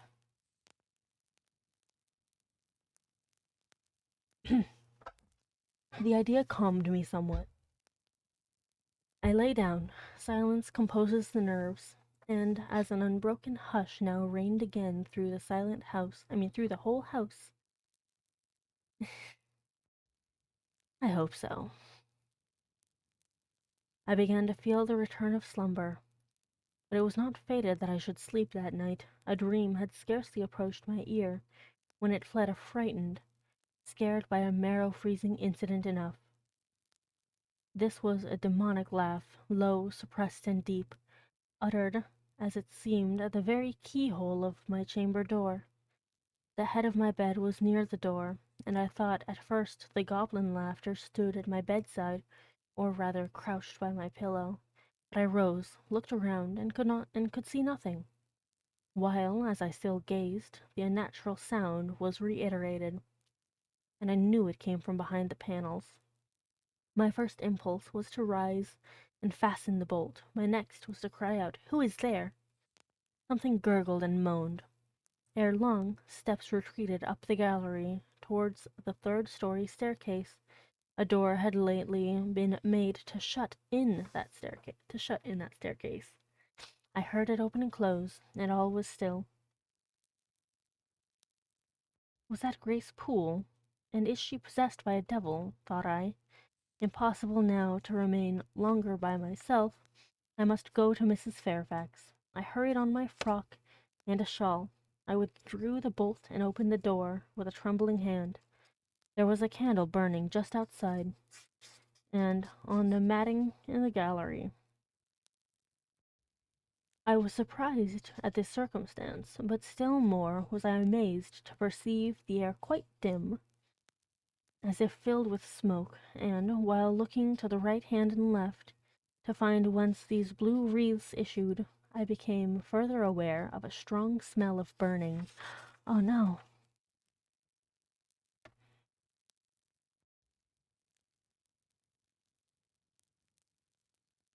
Go. Something creaked. It was a door ajar. And that door was Mr. Rochester's, and the smoke rushed in a cloud from thence. I thought no more of Mrs. Fairfax. I thought no more of Grace Poole or the laugh. In an instant I was within the chamber. Tongues of flame darted around the bed. The curtains were on fire. In the midst of blaze and vapor, Mr. Rochester lay stretched motionless in deep sleep. "Wake, wake!" I cried. I shook him, but he only murmured and turned. The smoke had stupefied him. Not a moment could be lost. The very sheets were kindling. I rushed to his basin and ewer. Fortunately, one was wide and the other deep, and both were filled with water. I heaved them up, deluged the bed and its occupant, flew back to my own room, brought my own water jug, baptized the couch afresh, and by God's aid succeeded in extinguishing the flames which were devouring it.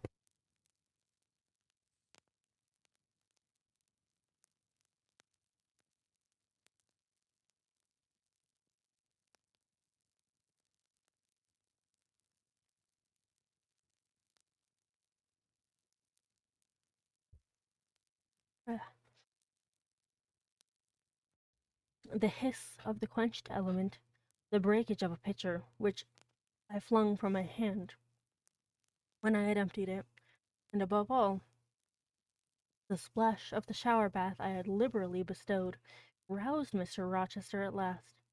Though it was now dark, I knew he was awake, because I heard him fulminating strange anathemas at finding himself lying in a pool of water. Is there a flood? He cried.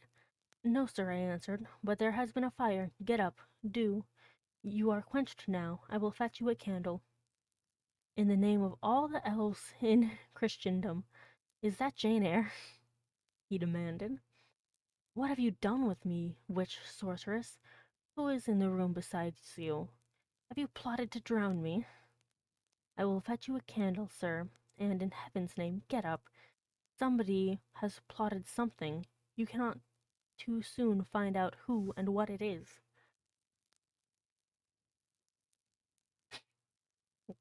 There, I am up now, but at your peril you fetch a candle yet. Wait 2 minutes till I get into some dry garments. If any dry there be, yes, here is my dressing gown. Now run. I did run. I brought the candle, which still remained in the gallery. He took it from my hand, held it up, and surveyed the bed, all blackened and scorched, the sheets drenched, the carpet round swimming in water. What is it, and who did it? He asked. I briefly related to him what had transpired, the strange laugh I had heard in the gallery, the step ascending to the 3rd story, the smoke, the smell of fire which had conducted me to his room, in what state I found matters there, and how I had deluged him with with all the water I could lay hands on.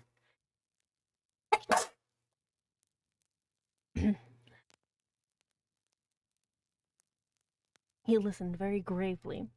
His face, as I went on, expressed more concern than astonishment. Thank you. He did not immediately speak when I had concluded. Shall I call Mrs. Fairfax? I asked.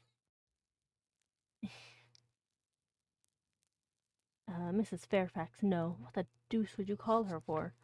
What can she do? Let her sleep unmolested. Then I will fetch Leah, and wake John and his wife. Not at all. Just be still. You have a shawl on. If you are not warm enough, you may take my cloak yonder, wrapped about you, and sit down in the armchair there. I will put it on. Now place your feet on the stool. Keep them out of the wet. I am going to leave you a few minutes. I shall take the candle. Remain where you are till I return. Be as still as a mouse. I must pay a visit to the 2nd story. Don't move, remember, or call anyone. Ooh, spooky. He went. I watched the candlelight withdraw. He passed up the gallery very softly, unclosed the staircase door with as little noise as possible, shut it after him, and the last ray vanished. I was left in total darkness. I listened for some noise, but heard nothing. A very long time elapsed. I grew weary. It was cold, in spite of the cloak, and then I did not see the use of staying, as I was not to rouse the house. I was on the point of risking Mr. Rochester's displeasure by disobeying his orders, when the light once more gleamed dimly on the gallery wall, and I heard his unshod feet tread the matting. I hope it is he, I thought, and not something worse.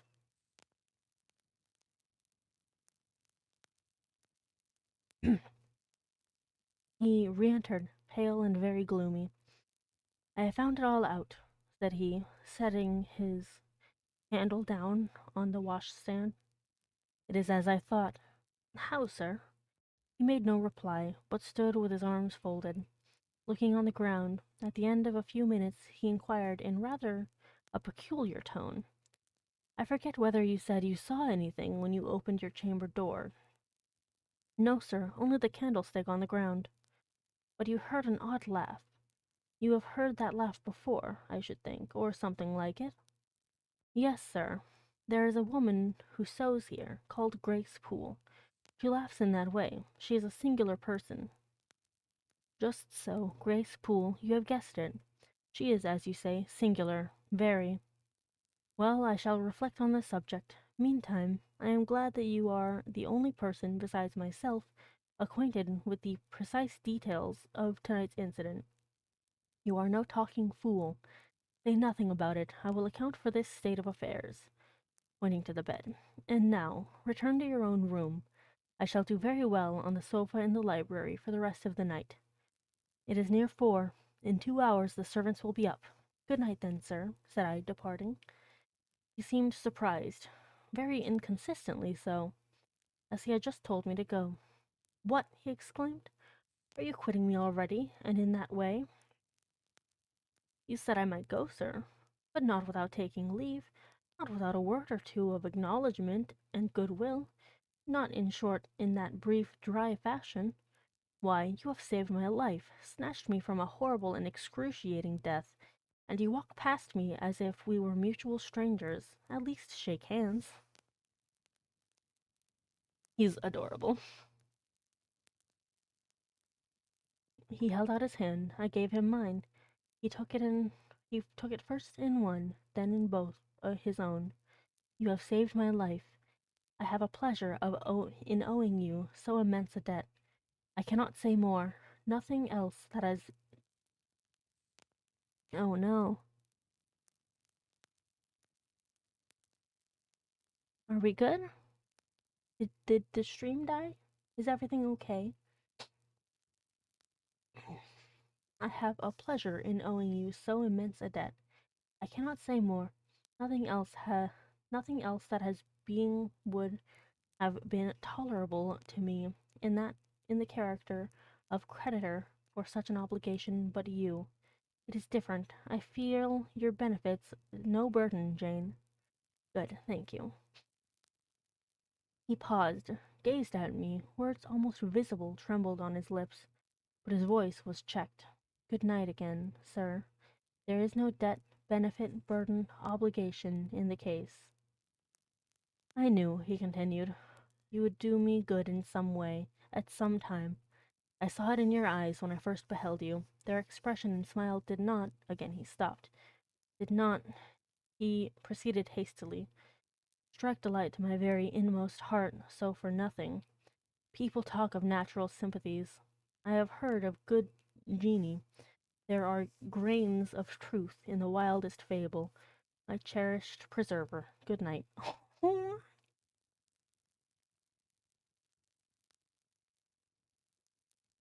I think he just fell in love with her. You know, I think he might have fallen in love with her. Like maybe he just realized his feelings for her were a little bit more than just oh, friendship, kinship, blah blah blah.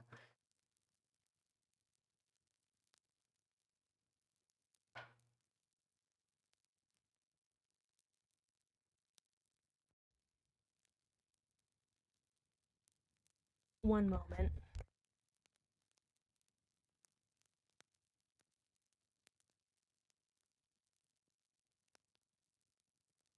All right. Strange energy was in his voice, strange fire in his look. I'm glad I happened to be awake, I said, and then I was going. What? You will go? I'm cold, sir. Cold, yes, standing in a pool. Go then, Jane, go. But still, he retained my hand, and I could not free it. I bethought myself of an expedient. I think I hear Mrs. Fairfax move, sir, said I. Well, leave me. He relaxed his fingers, and I was gone. Rude. That's rude. Rude girl. Come on, he's scared.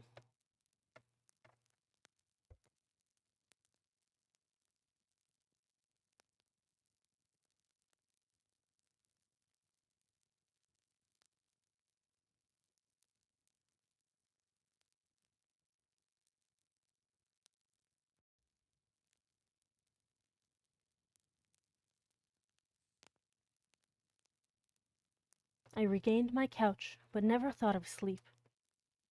Till morning dawned, I was tossed on a buoyant but unquiet sea, where billows of trouble rolled under surges of joy. I thought sometimes I saw beyond its wild waters a shore, sweet as the hills of Beulah, and now and then a freshening gale, wakened by hope, bore my spirit triumphantly towards the bourne. But I could not reach it, even in fancy.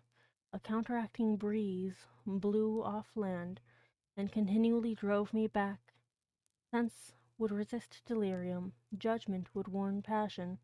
Too feverish to rest, I rose as soon as day dawned. Nice. I don't wanna. How many pages are left in the chapter? How many pages are in this chapter? I mean. Because if it's a small chapter, yeah, I think we can. I think we can go through 10 pages. Okay, one moment.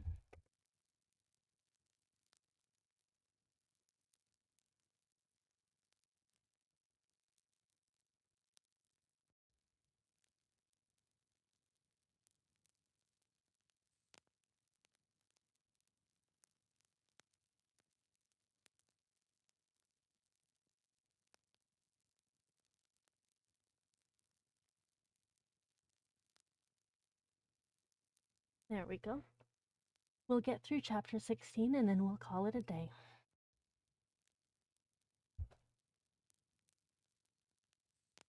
I both wished and feared to see Mr. Rochester on the day which followed this sleepless night. I wanted to hear his voice again, yet feared to meet his eye. During the early part of the morning, I momentarily expected his coming. He was not in the frequent habit of entering the schoolroom, but he did step in for a few minutes sometimes, and I had the impression that he was sure to visit it that day. But the morning passed just as usual. Nothing happened to interrupt the quiet course of Adele's studies. Only soon after breakfast I heard some bustle in the neighborhood of Mr. Rochester's chamber. Mrs. Fairfax's voice and Leah's, and the cook's, that is, John's wife, and even John's own gruff tones. There were exclamations of "What a mercy master was not burnt in his bed! It is always dangerous to keep a candle lit at night. How providential that he had presence of mind to think of the water jug. I wonder he waked nobody. It is to be hoped he will not take cold with sleeping on the library sofa, etc." To much confabulation succeeded a sound of scrubbing and setting to rights, and when I passed the room, in going downstairs to dinner, I saw through the open door that all was again restored to complete order. Only the bed was stripped of its hangings. Leah stood up in the window seat, rubbing the panes of glass dimmed with smoke. I was about to address her, for I wished to know what account had been given of the affair, but on advancing I saw a second person in the chamber, a woman sitting on a chair by the bedside and sewing rings to new curtains. That woman was no other than Grace Poole. Murder plot. There she sat, staid and taciturn looking, as usual, in her brown stuff gown, her check apron, white handkerchief, and cap. She was intent on her work, in which her whole thoughts seemed absorbed. On her hard forehead and in her commonplace features was nothing either of the paleness or desperation one would have expected to see marking the countenance of a woman who had attempted murder, and whose intended victim had followed her last night to her lair, and, as I believed, charged her with the crime she wished to perpetrate. I was amazed, confounded. She looked up, while I still gazed at her. No start, no increase or failure of color betrayed emotion, consciousness of guilt, or fear of detection. She said, "Good morning, miss," in her usual phlegmatic and brief manner, and taking up another ring and more tape, went on with her sewing. I will put her to some test, thought I. Such absolute impenetrability is past comprehension. "Good morning, Grace," I said. "Has anything happened here? I thought I heard the servants all talking together a while ago." "Only master had been reading in his bed last night. He fell asleep with his candle lit, and the curtains got on fire, but, fortunately, he awoke before the bedclothes or the woodwork caught, and contrived to quench the flames with the water in the ewer." "A strange affair," I said. in a low voice, then looking at her fixedly. Did Mr. Rochester waken nobody? Did no one hear him move? She again raised her eyes to me, and this time there was something of consciousness in her expression. She seemed to examine me warily, then she answered. The servants sleep so far off, you know, miss. They would not be likely to hear. Mrs. Fairfax's room and yours are the nearest to the master's. But Mr. Fairfax said she heard nothing. When people get elderly, they often sleep heavy. He paused, then added, with a sort of assumed indifference, but still in a marked and significant tone, but you are young, miss, and I should say a light sleeper. Perhaps you may have heard a noise? I did, said I, dropping my voice so that Leah, who was still polishing the panes, could not hear me, and at first I thought it was a Pilot. But Pilot cannot laugh, and I am certain I heard a laugh, and a strange one. She took a new needleful of thread, waxed it carefully, threaded her needle in a steady hand, and then observed with perfect composure, "It is hardly likely master would laugh." "I should think, miss, he was in such danger. You must have been dreaming." "I was not dreaming," I said, with some warmth, but for her brazen coolness provoked me. Again she looked at me, and with the same scrutinizing and conscious eye. "Have you told master that you heard a laugh?" she inquired. "I have not had the opportunity of speaking to him this morning." "You did not think of opening your door and looking out into the gallery?" she further asked. She appeared to be cross-questioning me, attempting to draw from me information unawares. The idea struck me that if she discovered I knew or suspected her guilt, she would be playing of some of her malignant pranks on me. I thought it advisable to be on my guard. "On the contrary," said I bolted my door. "Then you are not in the habit of bolting your door every night before you get to bed?" "Before you get into bed? Fiend, she wants to know my habits, that she may lay her plans accordingly." Indignation again prevailed over prudence. I replied sharply, "Hitherto I have often omitted to fasten the bolt. I did not think it necessary. I was not aware any danger or annoyance was to be dreaded at Thornfield Hall. But in future," and I laid marked stress on the words, "I shall take good care to make all secure before I venture to lie down." "It will be wise to do so," was her answer. "The neighborhood is as quiet as any I know.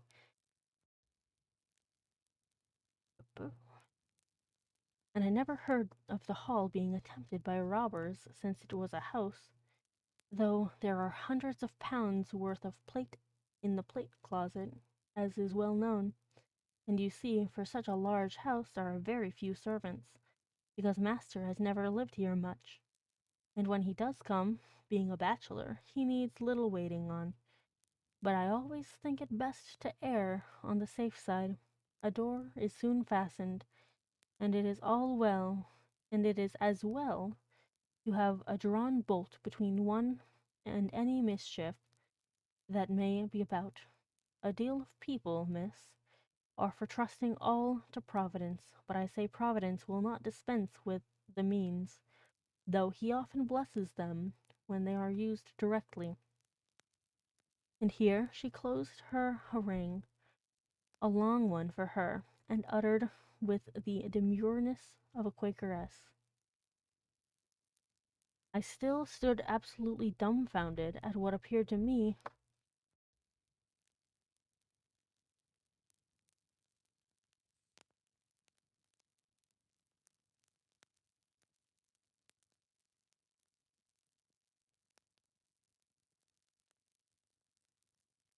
let me see. Let me see. I still stood absolutely dumbfounded at what appeared to me her miraculous self-possession and most inscrutable hypocrisy when the cook entered. "Mrs. Poole," said she, addressing Grace, "the servants' dinner will soon be ready. Will you come down?" "No, just put my pint of porter and bit of pudding on a tray, and I'll carry it upstairs. You'll have some meat?" Just a morsel and a taste of cheese, that's all. And the sago? Never mind it at present. I shall be coming down before tea time. I'll make it myself. The cook here turned to me, saying that Mrs. Fairfax was waiting for me, so I departed. I hardly heard Mrs. Fairfax's account of the curtain conflagration during dinner, so much was I occupied in puzzling my brains over the enigmatical character of Grace Poole, and still more in pondering the problem of her position at Thornfield and questioning why she had not been given into custody that morning, or, at the very least, dismissed from her master's service. He had almost as much as declared his conviction of her criminality last night. What mysterious cause withheld him from accusing her? Why had he enjoined me, too, to secrecy? It was strange. A bold, vindictive, and haughty gentleman seemed somehow in the power of one of the meanest of his dependents, so much in her power that even when she lifted her hand against his life, he dared not openly charge her with the attempt, much less punish her for it. Had Grace been young and handsome, I should have been tempted to think that tenderer feelings than prudence or fear influenced Mr. Rochester in her behalf. But, hard favoured and matronly as she was, the idea could not be admitted. Yet, I reflected, she has been young once. Her youth would be contemporary with her master's. Mrs. Fairfax told me once she had lived here many years.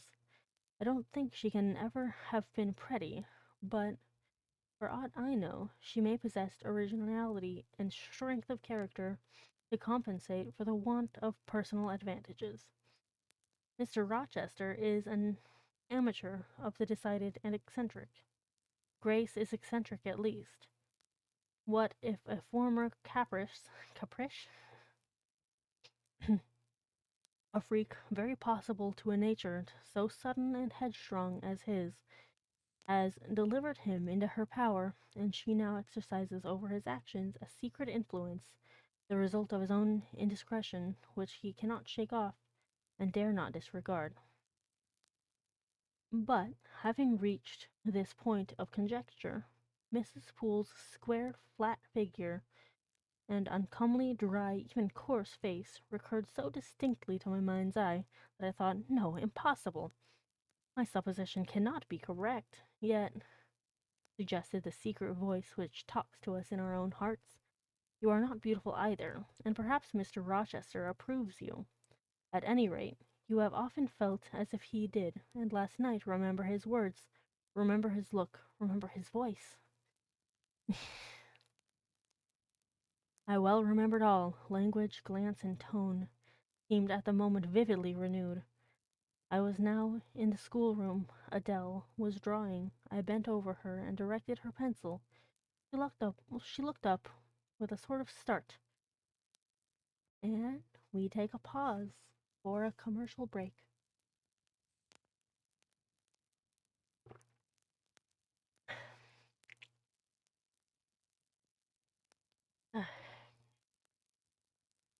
Yeah, I have no idea why he wouldn't be kind of upset with Miss Poole. I don't understand it at all. And suddenly my microphone's very quiet. I don't know. What do you think? No spoilers, but what do you think's going on? Why isn't he getting mad at Mrs. Poole? Really fast, I'm going to go to the restroom while we're on commercial break, so enjoy some, clips.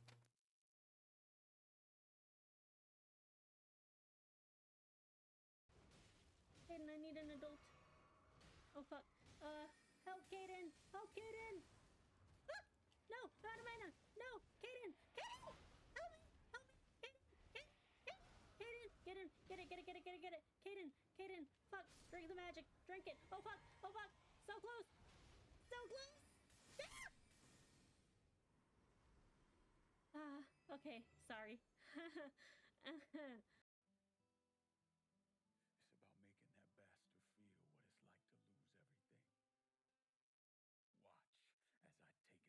Watch as I take it all away from you. Hi, Lincoln. This is a one-way road. Once you start down it, there ain't no turning back.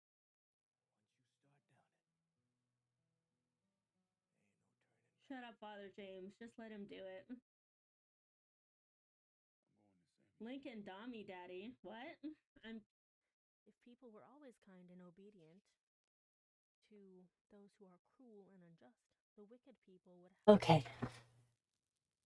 And I'm back. And we're all back together. And we'll figure out what happened, maybe.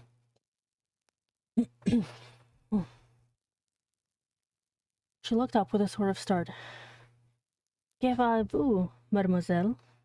Said she. Voix tremblant comme la fille.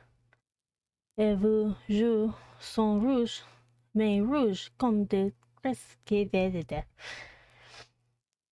I am hot, Adele, with stooping. She went on sketching, I went on thinking. I hastened to drive from my mind the hateful notion I had been conceiving respecting Grace Poole.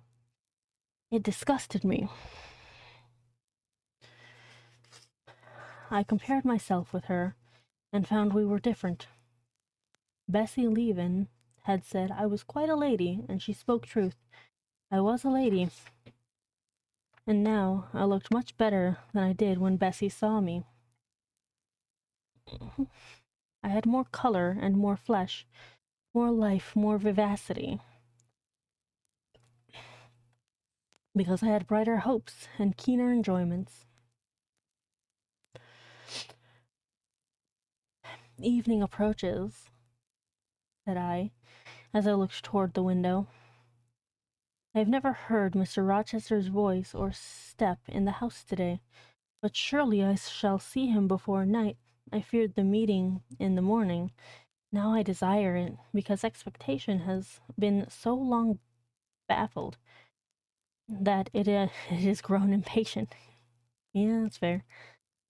When dusk actually closed, and when Adele left me to go and play in the nursery with Sophie, I did most keenly desire it. I listened for the bell to ring below.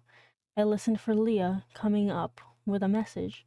I fancied sometimes I heard Mr. Rochester's own tread, and I returned to the door, expecting it to open and admit him. The door remained shut. Darkness only came in through the window. Still, it was not late. He often sent for me at 7 and 8 o'clock,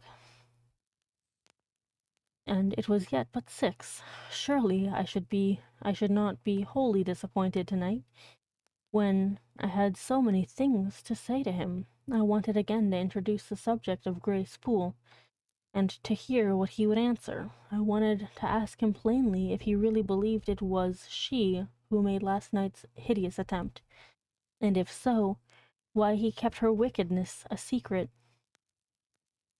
It little mattered whether my curiosity irritated him.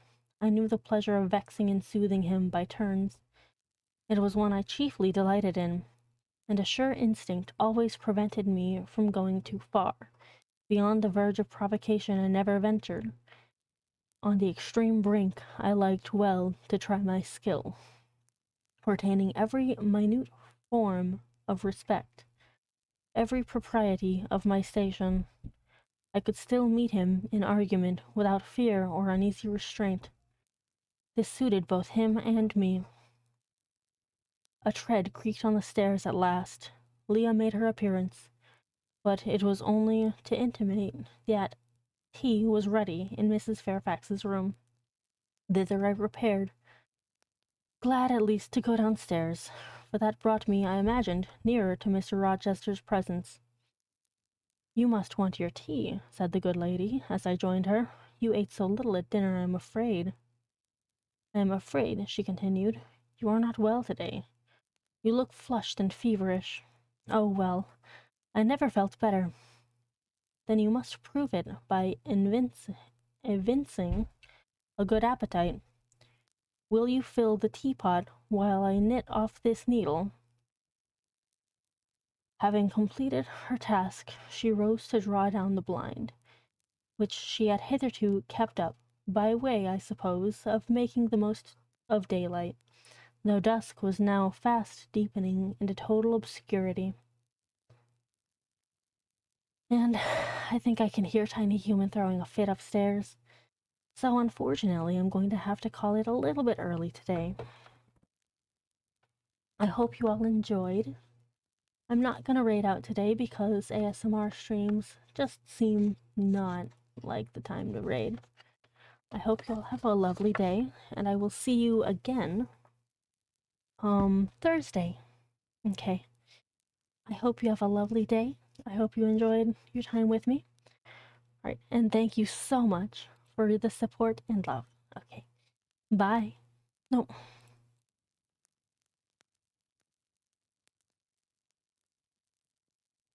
I'm trying to hit the button. It's not working. It's not working. I'm sorry, everyone. Well, bye anyway.